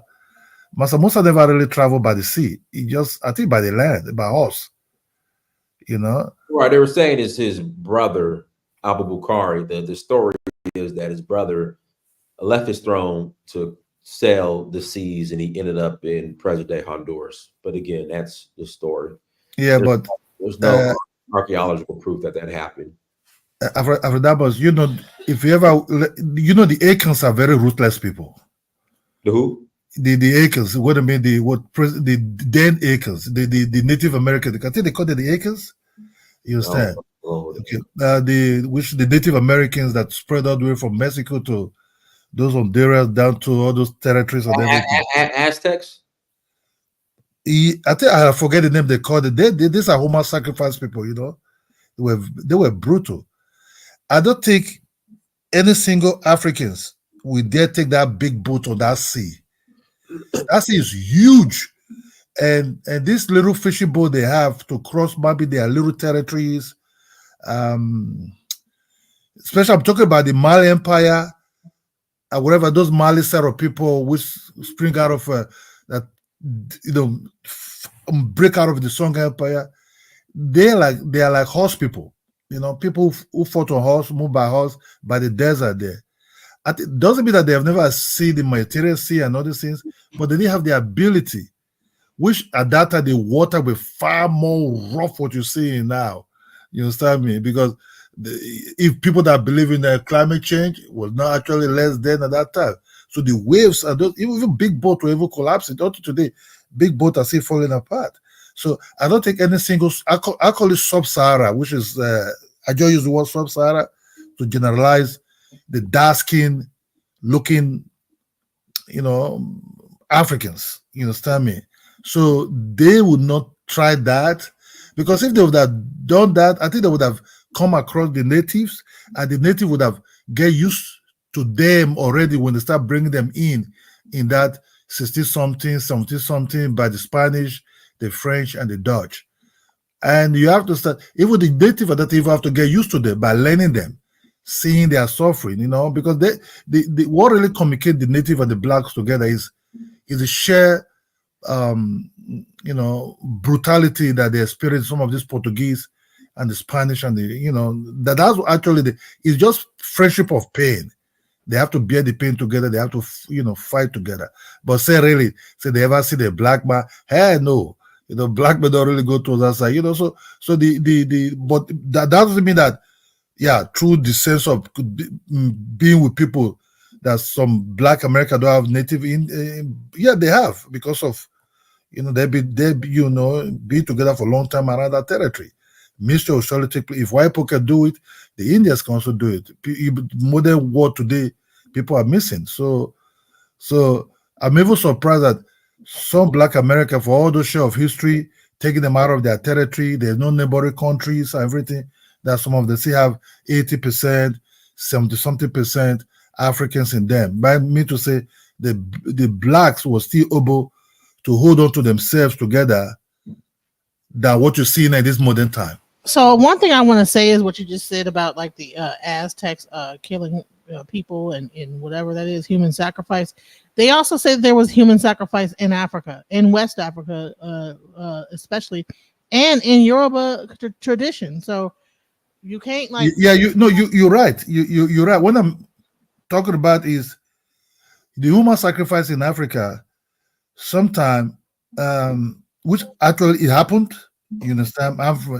I'm from the territory whereby I had that. It happened in that place where the British even came over there. I'm from Edo State. I had that even happen at that time. They're asking for the link, Dynast. I can't put the link. Oh no, let me. I'll put it there. Give me a second. Yeah, I keep trying to put it on there, but it's not showing it. So, but so you're saying that human sacrifice didn't start until the Europeans came to South Africa? No. When I mean they were I can't. It's true that human sacrifice might be taking place in West Africa, especially that zone called Nigeria today. Yes, because the Europeans, when the British came over there, they said they met human hairs on the trees, but one thing we don't know about is, who are these human hairs? Are they catch-up soldiers? Are they criminals they want to death with? Or are they internal sacrifice to their gods for, we don't really know, you understand? But did it happen? Oh yes, it happened. There ain't nobody going to deny it, you understand me? Because at that time, putting people's neck under the knife is very easy for them at that time. So what I'm trying to say is, that is even black to black. How about when you meet an Indian man to black, and they're already worshiping their gods also, like the Africans, to the sun, to the mountains, sacrifice for rain and everything. They will not hesitate to sacrifice a black man to the god of the rain in their side. That's what I'm trying to say. Okay. Friendship. So we have like 2 new people on the panel. We have Bang and Why. Why, when you're not talking, could you please put like your thing on mute, because there's like background, but Bang. Background noise. Or you can mute them. Bang, Yeah, go ahead first. yeah. Hello. How y'all doing? Hey, how's it going? Dennis, man, I gotta tell you something, man. I never told you. I think this is my second time talking on your channel. Mm-hmm. You the one that made me discover Ogun. Okay. Yeah, because for instance, I'm from Sierra Leone. They do like the hunting society and all that. I never. I'm part of secret society. I'm part of secret society. Yeah. So I never, understood that, because a lot of us, we're not taught that because we never in it. And then plus, I've been in this country for a while, since 1998. Mm-hmm. So like, I was watching your channel one day, and you were like, that's actually like a goon in Sierra Leone, but it came from Nigeria. I said, oh, yeah. So the story of Nigeria. I'm not Nigeria, Sierra Leone. When the slave ships that were intercepted by the British, the slaves that are on those ships, they were brought to Freetown.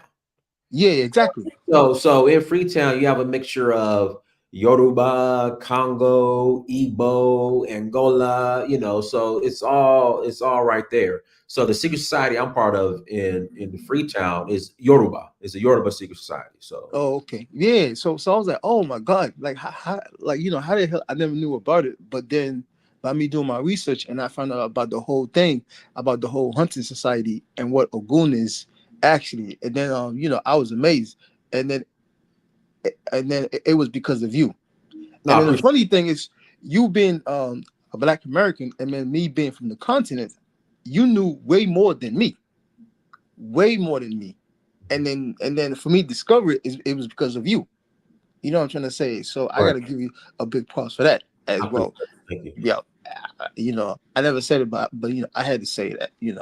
So big props to you. And then the whole thing, like the whole hunting, and then they bring the food, and then they start doing the clapping and all that, the chanting and all that. It's wow, it's wow. Have It's you not what's the last time you've been to Sierra Leone? about 2 years now.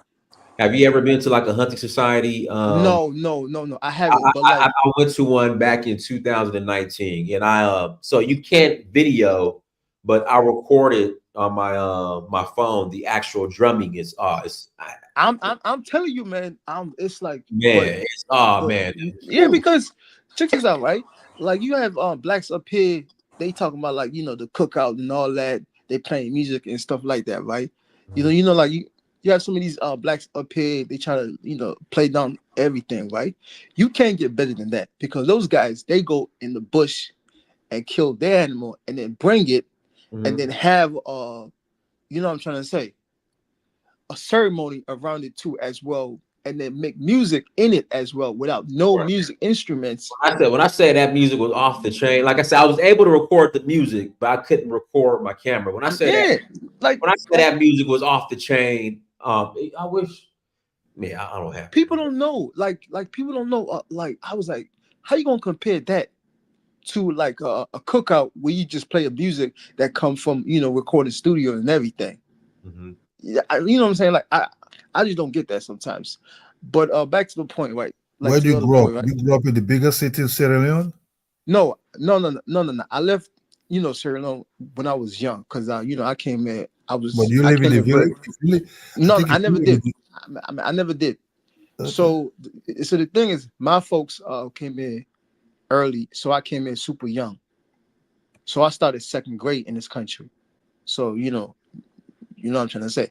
And then plus, I don't think I had enough time for me to like, what I'm trying to say. Yeah, for me to like understand all these things because when you appear, a lot of time, like African families, they try to keep you away from stuff like that, especially like society. Like once they bring you up here, it's something like they don't talk to you about. It just kept within themselves or people that's already initiate in their society. You know what I'm trying to say? Yeah, yeah. Yeah. So like a lot of black people that's from Africa, they don't know about it. We like me, I had to do all my research. If you know what I'm trying to say. So my research led to you. And then that's how I discovered what's Ogun. Because one day I would listen to the song and then the guy was saying Ogun something like they kept on praising the Ogun. I was like, what the hell is Ogun? And then I went to your channel, you was talking about, oh, they have Ogun in Sierra Leone. So I have a friend that's Nigerian. He was Yoruba.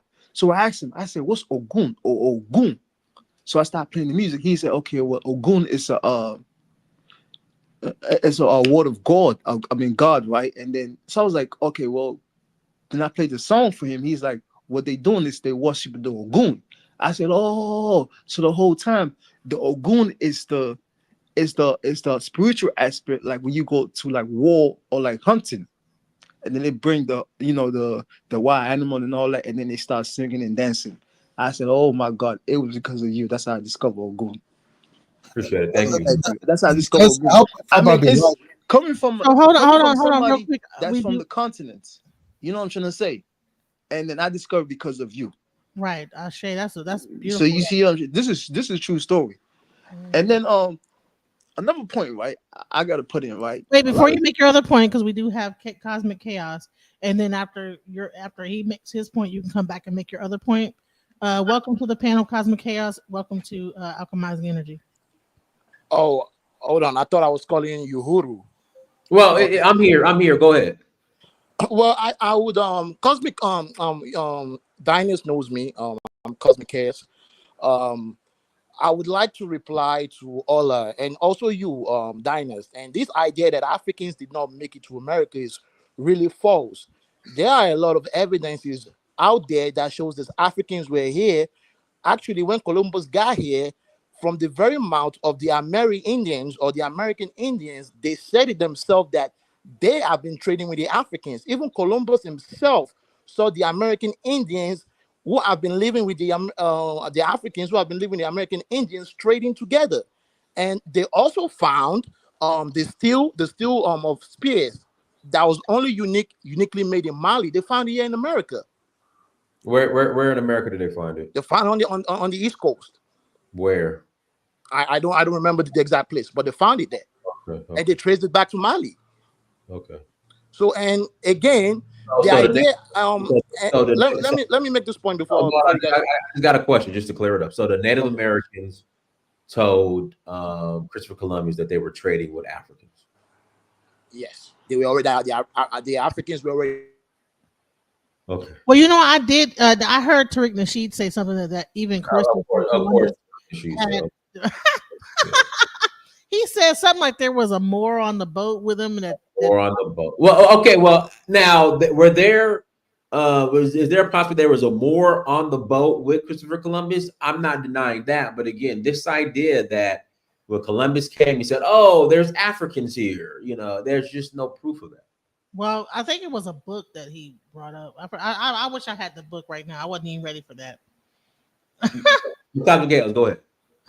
But Madara, we have like Madara and Iyamami. Madara, did you have something you want to say? Yeah, I have something to say. I mean, I've been listening to this interview today. I kind of enjoyed it. It seems like a culmination of or consolidation of all dynasties, lessons and travels and all that kind of stuff. It's just consolidating it and just speaking it out there. So I kind of like it. You understand? A culmination of what he has learned and his growth over the years. Because I've been watching Dynasty's channel over the years from a long time before he started doing live streams. So I've been enjoying it. Now, now what I gotta say is I like what he says as in maybe our gift. When I say our gifts are in the spiritual. Our hereditary I don't know how to say that word. Hereditary gifts are probably in the spiritual, and I've been trying to lean towards that way as well and trying to understand it. But obviously, some people are more advanced than others. But maybe our gift as a race is in that sphere.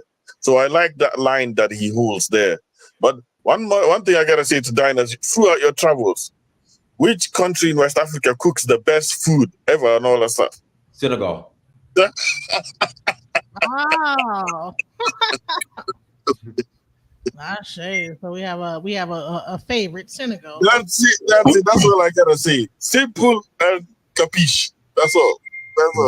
So Iyamami, you were next. What did you have? Dynasty, you disgraced me. You disgraced me one time. How? That is Senegal is cook more than Nigeria. I'm sorry, Senegalese food is the best. Don't let our people to hear. They will be angry. Trust me, I've already been threatened to be kicked, to be deported to Nigeria. I've already been threatened. They know. You be eat some Yoruba people food. You will be eating your food. I'm in Yoruba land all the time. I eat that goosey. Man, if you eat some grandma food, you will be asking them, Mama, can you package this for me to travel? Because you have to eat some food that you will like. Man, forget to have you eaten Ogun State? If you eat some food, you will be asking them, oh, can you package this for me to travel? Well, mommy, you tell me when I go back to Nigeria, you tell me where to go. I'll go and get the food. You just tell me. No problem. If you go to Abeokuta, Ake, Itoku, there are some old people who they cook organic food. They don't use machine. They use their hand to cook to melt the pepper and they'll cook natural. They don't use this kind of our pot to cook. They use mud to cook. You know that olden day smoke, they use it to cook. And that thing is very good for our body. That's why they stay longer. Most of them in my homeland in Ogun State, they stay over 90, 100 because they cook natural. They use stone to grind their pepper. They don't take their food to the machine. So, number one, you make me so angry, so sad that Nigeria don't cook. We cook. Oh. If you eat some people food, if not because you live far away, I live in Texas here. If I cook for you, my husband don't eat outside. He always come back home to eat. So we cook different. I grown up with the old people, so I cook like the olden people. So I don't cook like I cook natural, organic food. All right. So thank you, mommy. Mr. Ola, I want to say something about you say Yoruba do woman sacrifice. Not any Orisha in Yoruba land do woman sacrifice. Any Osha in Yoruba land, they don't take any woman being blood. So number one, let me put it straight for each and every one that is listening. Any Orisha in Yoruba land don't take woman being blood. So hold on. Yeah, I heard that Olokun initially was taking human blood, and then they switched to the ram because Olodumare, I guess people were Olokun don't take woman being blood. Let me tell you, I grown up with the old people, and my father is a big chief in Egbaland in Ogun State. And I grown up with Isheshe. I'm a Christian, and they've grown up with Isheshe. Each and every one of us, we do Isheshe. They never told us that Olokun, any Orisha in Yoruba land take woman be sacrificed. Anybody who tell you that is a liar. Any Orisha who take woman be sacrifice is not from Yoruba land. Yoruba land, Orisha don't take any woman be sacrifice. He never. So here's a question. You know what? I'm just gonna get into another question about because I heard, because this is one of the things that when I was doing my debate, they said that they kill albinos. So what do you think about that? No, albino in Yoruba land is a very special people. So albino in Yoruba land, we call them a special woman being. Yoruba people never kill albino. They never take them for sacrifice. Anybody who tell you that they used to kill them, they are lying to you. I've grown up with the old dim people. 90, I think in Tanzania they were killing albinos. No, maybe in Tanzania. In Yoruba land, Yoruba people don't kill albino. Yoruba people never kill a woman being for any Orisha in Yoruba land. We don't kill. Yoruba people don't. So I heard that there were times where people had to stay inside for different ceremonies, and that if the people came outside, that they could be killed. So I've heard. Yeah, that's it. They don't kill. That is Ogo. There's the Ogo in Yoruba land. Ogo. If the Ogo is when they do Ifa and they say evil is around the community, they use Ogo to send the evil away. That's why they say woman should not come outside. It's only man can see. And man who can see the Ogo, he have to initiate. He have to come, he have to be initiated before. So if any woman see Ogo, they will not kill him. They don't kill. Only that woman will be on a sickness, and it will take a time for the woman to be well. They never, any Yoruba land God, they never take blood. I live in America here. If I wake up in the morning, I bow my head down for Eledumare. I talk what I want for Eledumare to do for me, and he will do it for me. That is include my children. I believe that Eledumare is with me. I bow my head down. I talk what I want to talk to Eledumare before I talk to anybody, and I will talk to Eledumare. I will hold my hair. I will talk to Eledami, my hair, and definitely will do it for me because I have Isheshe in my blood. I'm Yoruba, and I know what I need to do. So anybody who say, Yoruba, God take a woman being blood, that is a fake big lie. Any God in Yoruba land don't take any blood. Ogun don't take blood. Ogun take dog. If they want to do Ogun Day in Yoruba land, they kill dog to give Ogun. So dog is not ordinary dog that is a pet at home. They go into the forest. Forests have their own dog. They use that dog to do Ogun, to give Ogun. Right. So I can't take my Chihuahua and do Ogun.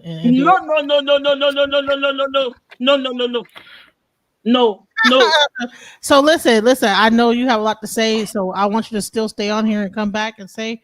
But we have Kyle. I want to give him a chance to say something too. Thank you. Go ahead, Kyle.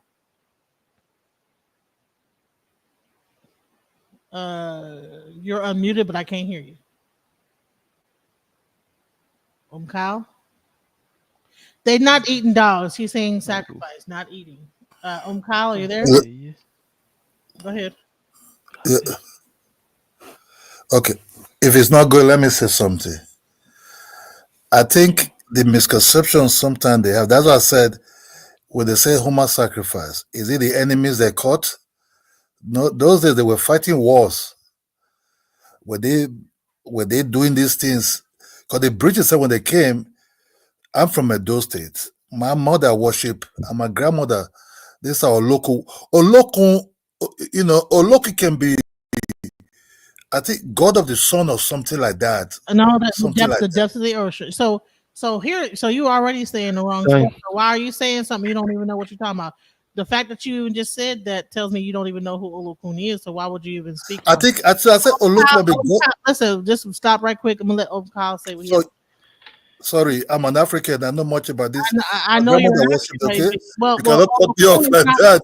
Olokun is not the same. So why would you? So right off rip, you're wrong. Kyle, go ahead, and Ola, you can come after him. All right. Hello, everybody on the panel. Hello, Dynast, and thank you for giving me some space. First of all, I would like to clarify because I'm from that region, the Great Lakes region, so I know I'm always informed on what's going, particularly in Congo, but also in Tanzania, Kenya, Burundi, Rwanda, all that region. So somebody touched here about the killings of albinos in Tanzania that happened between, it was bad vibe. It was, I think, between 2015, around that years, before 2015.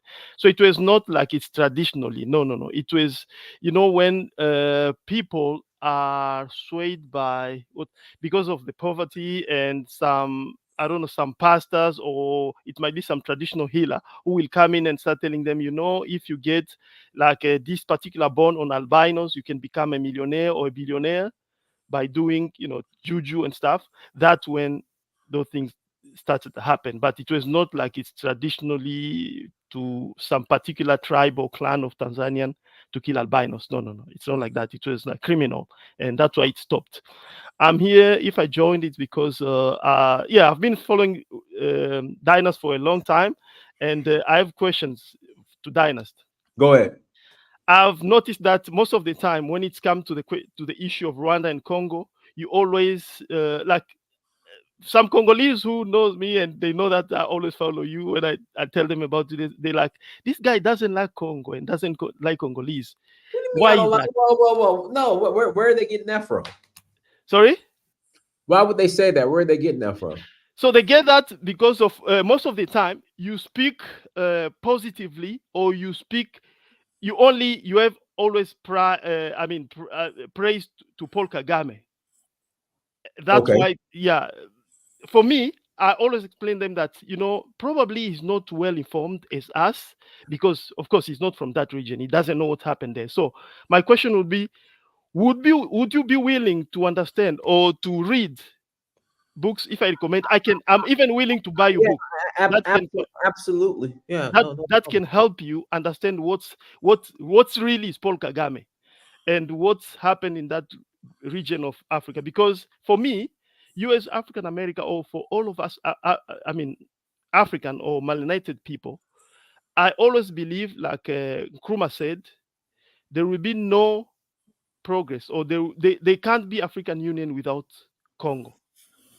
And these our brothers, although they are some type of our enemies, the Caucasian people, they know the importance of Congo in the development or the advancement of melanated people. That's why they are using, all this stratagem. And Paul Kagame is the agent of Western imperialism, or Western, whatever you can call it, in that region, to stop Congo from being governed by Congolese people. So I'll Well, be so my pushback with that would be, where's the Congolese leadership? What are they doing?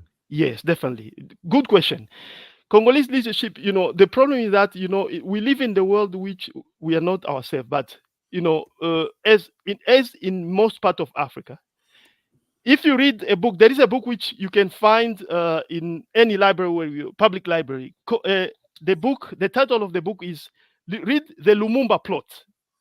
And then if you have time, you can read Spies in the Congo. Then you will understand why there is a weaker leadership right now in Congo, because these powerful countries and powerful people, they don't want Congo to have a strong leadership. I'll give you an example.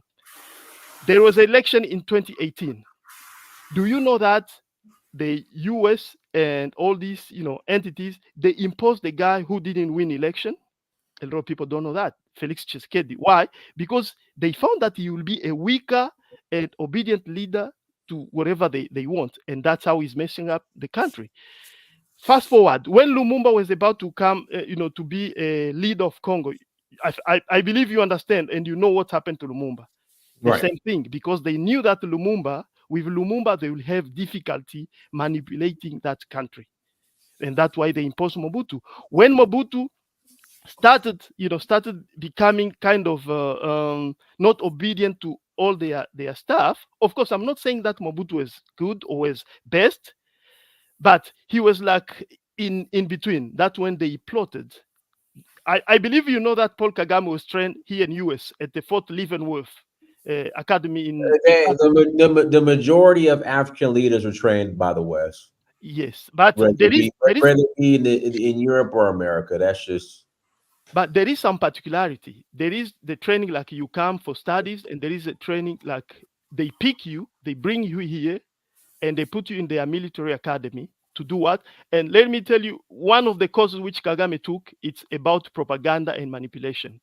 That's why a lot of people, they don't really understand. They don't know what is going on in Rwanda, and they don't know the evil of Rwanda. I'll give you an example in that. Do you know what is going on right now in Brother, Mozambique? your country is bigger than Rwanda. Yes, This is just your country is bigger than Rwanda. Your population definitely, is bigger than Rwanda. I definitely. cannot say a smaller Rwanda. If Mm, you people have your heads together, you mm, see, one thing about these francophone people, you mm. put so absorb into to be French first. That No, what destroy completely.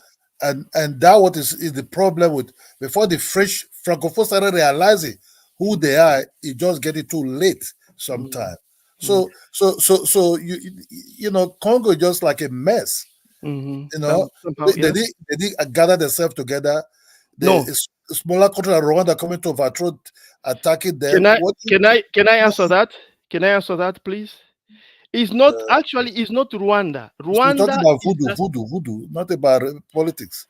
we it's all it's got all involved. It's you know that some physical manifestation come from spiritual things as well. Yes, it's not only about voodoo. Let me answer your question. Rwanda, if it was only Rwanda and Uganda by itself, they could never overthrow, or they could never put Congo in this situation. Rwanda, Uganda.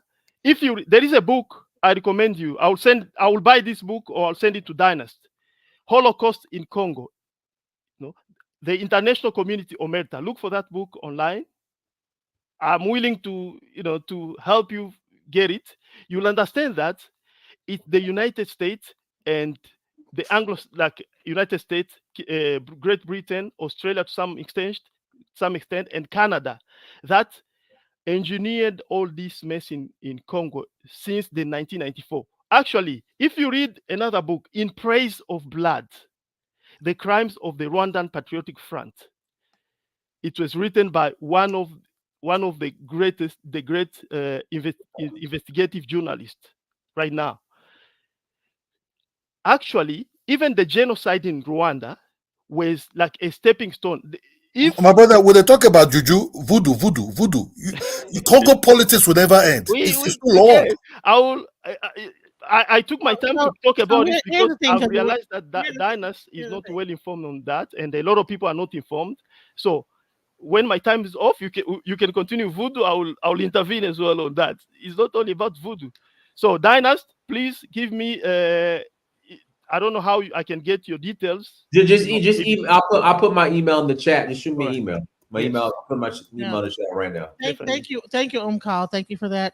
So was it Ola and then Mami wanted to finish what she had to say. Bang, do you have something? Yeah, then I have to go in about 20 minutes. So just okay. So we'll have like some final words real quick, and then we'll slow it down. So I was saying Oloku, because I'm from an area whereby they worship Oloku, Ogun.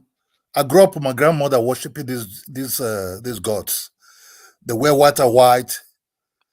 They have they dance with the drums. I think I don't know, some of them they pray to the what we call the god of the sun. I think Oloku might be the god of the sea. You understand? It might be Mami water, but they also pray to the god of the sun also called Oleme. You understand me? Orisha, that's what I don't know nothing about, because where I'm from, they don't really mention Orisha. They're real like that. Are you Yoruba? Where are you? I'm in Edo State. He's Edo. Edo. Edo and Yoruba share some similar type of religion.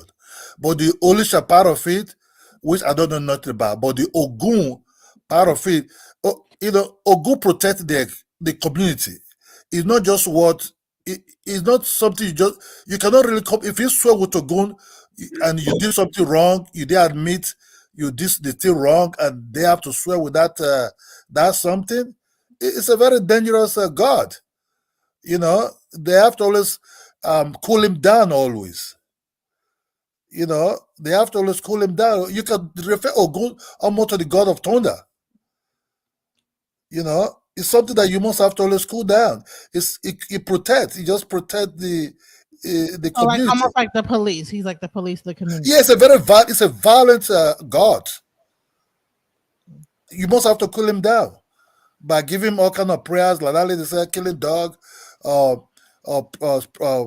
giving some this Hennessy, the local gene of Africans and everything. What is your religion, Ola?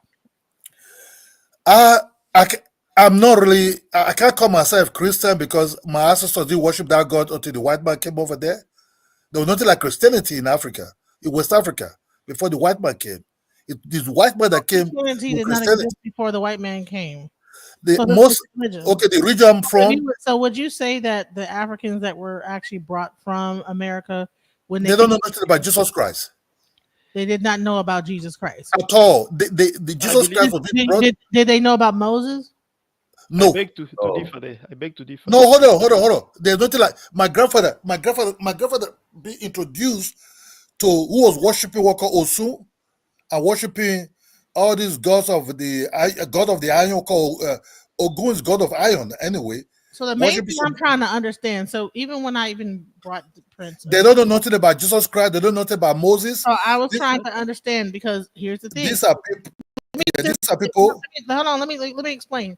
The narrative in America is that we came from either Israel or Arab, and then not we, but that people migrated from Mecca or from Israel or from Egypt into Ife, and then came to America.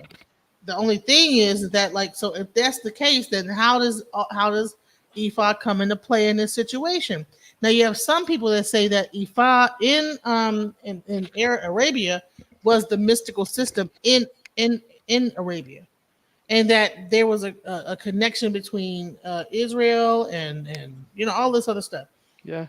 So the thing I was really trying to get to the bottom of is to find out if this was true or not. Now I'm finding out. They're not like God. They're not like Jesus Christ. The Igbos worship the earth, which is big trees and the earth Right. for good festival, for good yam and everything.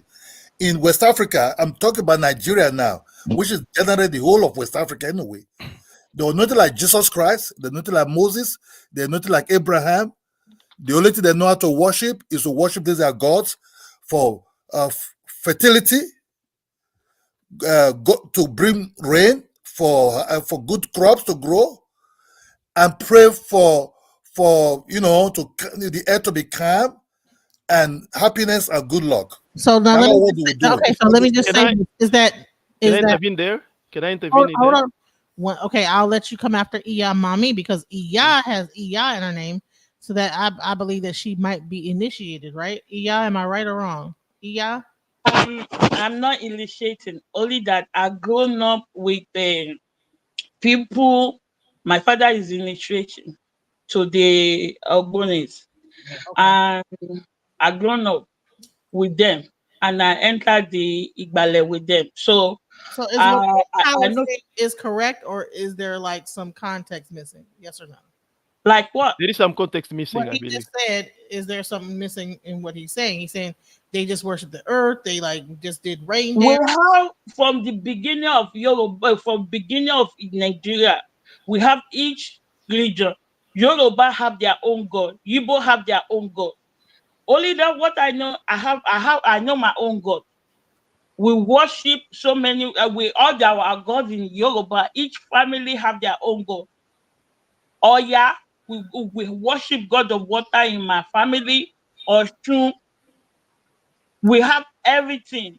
So every family in Yoruba land have their own God. My husband family have their own God. Each family in Yoruba have their own God. So anybody who say, So was there a main? So did they all worship Olodumare, or did they only worship? yeah, we all worship Eledumare because Eledumare is the God of creation.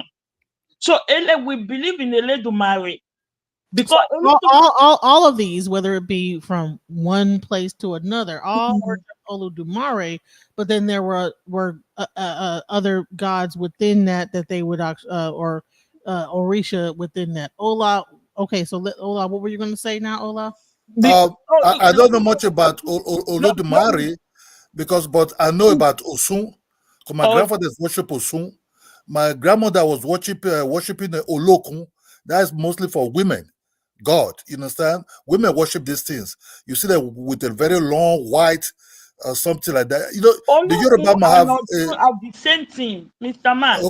Olokun, America, Black America call Oshun Olokun. Our Yoruba people we call her Oshun. Awedeme Oshun Alagbo. Black America call them Olokun. We Yoruba call them Oshun Awedeme. I'm sorry. Are you speaking in English? I'm sorry. No, because I'm saying that Black America call Oshun Olokun. No, they don't. Nope. No, they call them Olokun. We Yoruba. No, Olokun. Okay, let me explain what we understand. Mhm. Oshun is the goddess of the rivers and fresh water. Olokun is the Orisha of the depths of the sea. Yamaya is the top of the sea. So Olokun is like almost the first graveyard that existed, and like we're like the bottom, the darkness of the ocean. You know, that is what we understand what Olokun is. The depth of the ocean. Let me tell you one thing. What I understand, because we worship where I come from the beginning of my life. Right. Okay? So is Olokun we or what? call Oshun, Oshun, Oshun, Oshun, Oshun, Oshun, and Olokun are the same thing. Oshun and Olokun are the same thing. Ọ̀ṣun, ó máa ń fìyàn lọ́mọ. He gives keys. He gives life. If you're looking for a child, you go to Ọ̀ṣun, he will give you. Olókun is the mother in the ocean. It's the same thing. She's Right, right. because rivers flow into the ocean. We understand the Oh, connection. She's it's right. the same thing to us. Like Right, Ogun right. now. Okay, so you're saying that there's a connection between the rivers and the ocean. However, what we understood is that If a local give you a child, don't allow that child to be coming close to the sea. That's just the truth. If a local give you a child, if you pray for a child through a local or this or soon, make sure before that child ever go near to the water, they have to do some sacrifice there first. They have to do some sacrifice. Because the mother have to know. The mother have to tell the child that anytime you want to go to the near of the sea, you have to let me know. Because they have to do the sacrifice to make sure that nothing happens to that child while they're close to the oceen. Okay. Yeah, so the local will not take it back. Right, Ashe. So listen, Bang, do you have something you want to say? Because Ea spoke, Omkao spoke, Ola spoke.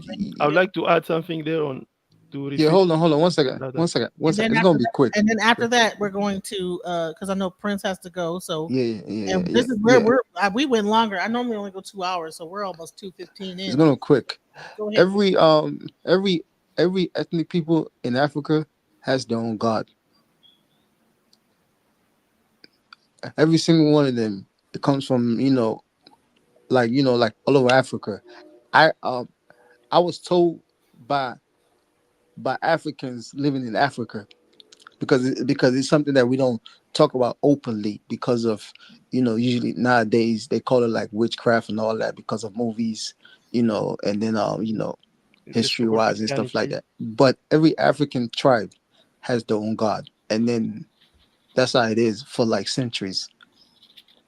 They are not So gods. here is the question. They are not gods. Okay. So say Kyle, he on is Christianity. Edo. Hold on. So Kyle is Edo. Iya is she's from Yoruba. Ola, I'm not sure where you're from. So is Olodumare a constant across all of those things? Yes, exactly. Something like that. I'm from Edo State. We share similar type of God with the Yoruba people because we're kind of like affiliated there in a way. So we share similar type of God. And the way some of the God my sister is saying about like Oladimari, that's what I didn't know. But I know, yes, because my grandfather worshiped us. So there was nothing like Christianity until the white man came to Africa. That is after the slave trade. That's where they rebrand. That's where they rebrand. Christianity exists. My friend, you can talk about your territory. I'm talking about West Africa, Nigeria, Ghana, and all these areas. They're nothing like Jesus Christ. No. It exists. Here's the question, though. Here's the question, the overall question. And this is what I was really trying to get down to the bottom of. Is that in all those situations, whether it be called Olodumare, Olu, or whatever that they would call it, it was one creator. Yes. Yes, exactly. Is the one God. Creator. And he created heaven and earth. And he gave us those Orisha to be our guardian. And that is kind of like a constant throughout Africa in different, at least West Africa. I'm not sure. At least West, I don't know about another country. At least West Africa, like my brother said, each family in Nigeria, we have our own God we worship. Yep. So that is we true. have our own God, and our God is our guardian. Like what I told you earlier on, if I wake up in the morning, I bend my head down, I talk to Eledumare. Not that I will carry Bible, I start praying and casting. Chaka. Here's the thing is that in African understanding, you could talk directly to Olodumare. You don't need to do Orisha, right? Yeah, you can talk direct to Eledumare. Whether you get a divination or not, you could actually. Either you get divination or not, only that you have to believe, because you have the blood, you have the blood inside of you. You can talk direct. Ashe. So listen. Yeah, that's why. Let me add something real quick, please. Let me add something real quick.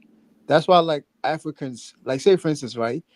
when like Africans say, "Oh, I'm gonna do this to you because you did this to me," right? Like Africans are more terrified of their gods. Like, you know what I'm trying to say? Like, say for instance, like someone takes something for me, right? Or like stole all my money, right? I'm gonna go tell my God to do this to them. So like typical Africans, they are terrified of that because Because they we know know, the God we serve. yeah, Because we know because the God we they know it's true. It's true. Every tribe has their own God. That's what every tribe has their own God. Like typical Africans, they not even like every single one of them, they will get terrified of that. Terrified. They are scared. Okay, so man, this is a really good panel. You know, and I know Prince has to go Can somewhere, and I don't want to like make it too long. can I react 30 minutes? I mean 30 seconds. 30 seconds. That's like Yes. go ahead. Yeah, like so if you study all this the system of all of us African, of course every tribe, as you said, have their own god. But when you go deeper in studying all these tribes all of Africa, you'll find that it's not really the the supreme god. It's like there is all of us, we believe in like in one god, but now we in our tradition and culture, we don't speak to that God straight away. There is like the intermediary between us human and God. That's what now it's for every tribe. There is a difference. That's how it is. All And right. So what Eon is saying is that in Yoruba you could talk directly to Olodumare based on your faith and your belief. Now you're saying that no, it doesn't. So we're gonna have to do a part two of this because now it's getting into confusion. You know what I'm saying? and also Christianity existed in Africa, but not in this rebranding the way how the West and the European brought back to us. No, it was Mr. Man, let me tell you, as a it's Yoruba sometimes. and I have blood of Yoruba, I can talk to my God. Yeah. I have the divination to talk to my God. I can wake up early in the morning, bow down for Eledumare and tell Eledumare what I want. I've been doing it for so many years, and I thank God for Eledumare. It's been answering my prayer. That the I've creator. been run. Let me tell you, I come from a Christian home. They brought us up both tradition and Christianity. So Good we for have you. to know when we go to church, we come back, we do our worship in our we worship our water. Every year we go to our stream, we do the worshiping for the water. People come from diaspora here to Nigeria, to my village, we do it. We are not ashamed of it. And on My, Sunday, So we what you're gather our saying Bible and is go that, to church. okay, so let's sum this up because I know that Prince has my to go. So father, my father was the first. My listen. father was the So first person. thank you. My father was the first person that been introduced to Christianity by going to the school. There's a reader called China Achebe who said when the white man came, he asked, "Close your eyes." The black Give him man, the the Bible. black man opened his the black man closed his eyes. By the time the black man opened his eyes, the white man have already given him the Bible, and the white man got the land. Yeah. You know what I'm saying? So I they know. didn't know nothing about Christianity. They know nothing about Jesus Christ. The name Jesus Christ was never in their memory. It No. was after the colonization, after this, during the slave trade, after the slave trade, to colonize them, they have to come with that Bible. Yeah. Then through that Bible, they were coming with a hospital, coming with schools, because these good things. Yes. So before all this, we already had priests that were our healers. We had That's what I'm trying to say. so, so Our grandfather lived long Yeah, when I they can recommend one book. I can when they recommend one book. worship our God. The African Origin of Christianity. If anybody want to know that Christianity exists and how it existed, not in this way how European brought to us, read that book. Christianity, they're not like Christianity. Christianity is a Jewish religion. It was never called Christianity. The Jewish people formed Christianity, which is Peter and Paul. Right. And then, so listen. We're gonna have to do a part two because Prince has to go. Okay, and I'm trying to respect his time. Shout out to Ghana, Mama. Thank you, sister. Yeah. Thank you. Bye. You're welcome. So I've been trying to like get control of everybody, but listen, Prince, this turned out to be a very, very interesting conversation. You know, I think that it's much needed. We probably need to do a part two. I mean, what do you think? Yeah. I'm down. Let me know. Right. So thank you so much for being a part of Alchemizing Energy podcast. Thank you for the chat. Thank you for everybody that was involved. What is your final words? What do you want to say before we end? hey, thank you for having me. And until next time, guys, make sure you visit Africa. Come join me on an experience in Africa. And once again, thank you for having me. If you're not subscribed, please subscribe. And we'll be going live tomorrow, and then on Tuesday we'll definitely be going live for the election coverage on my channel. Search for Uhuru. And listen, for me, I'm alchemizing energy. If you check out my YouTube channel, at Alchemizing Energy, I do focus on like religious topics like this because I'm really trying to. And he has his search for Uhuru. I got my search for the truth, that I'm trying to find. So I think that this is a great collaboration that we just did. You know what I'm saying? Cam wrong, whatever. You know what I'm saying? Put them a pass, we good. But there's plenty of people that said they love what we did today, and I'm very appreciative of the chat and very appreciative of everything that happened today. Shouts out to Dynast Amir and Searching for Uhuru. Peace out and good night. All right, peace. Alchemize your energy. Darling, let your spirit be free. Don't give up. Keep on pushing through. Now is the time. It's all up to you. Alchemize your energy. My friend, let your spirit be free. Don't give up. Keep on pushing through. Now is the time. It's all up to you.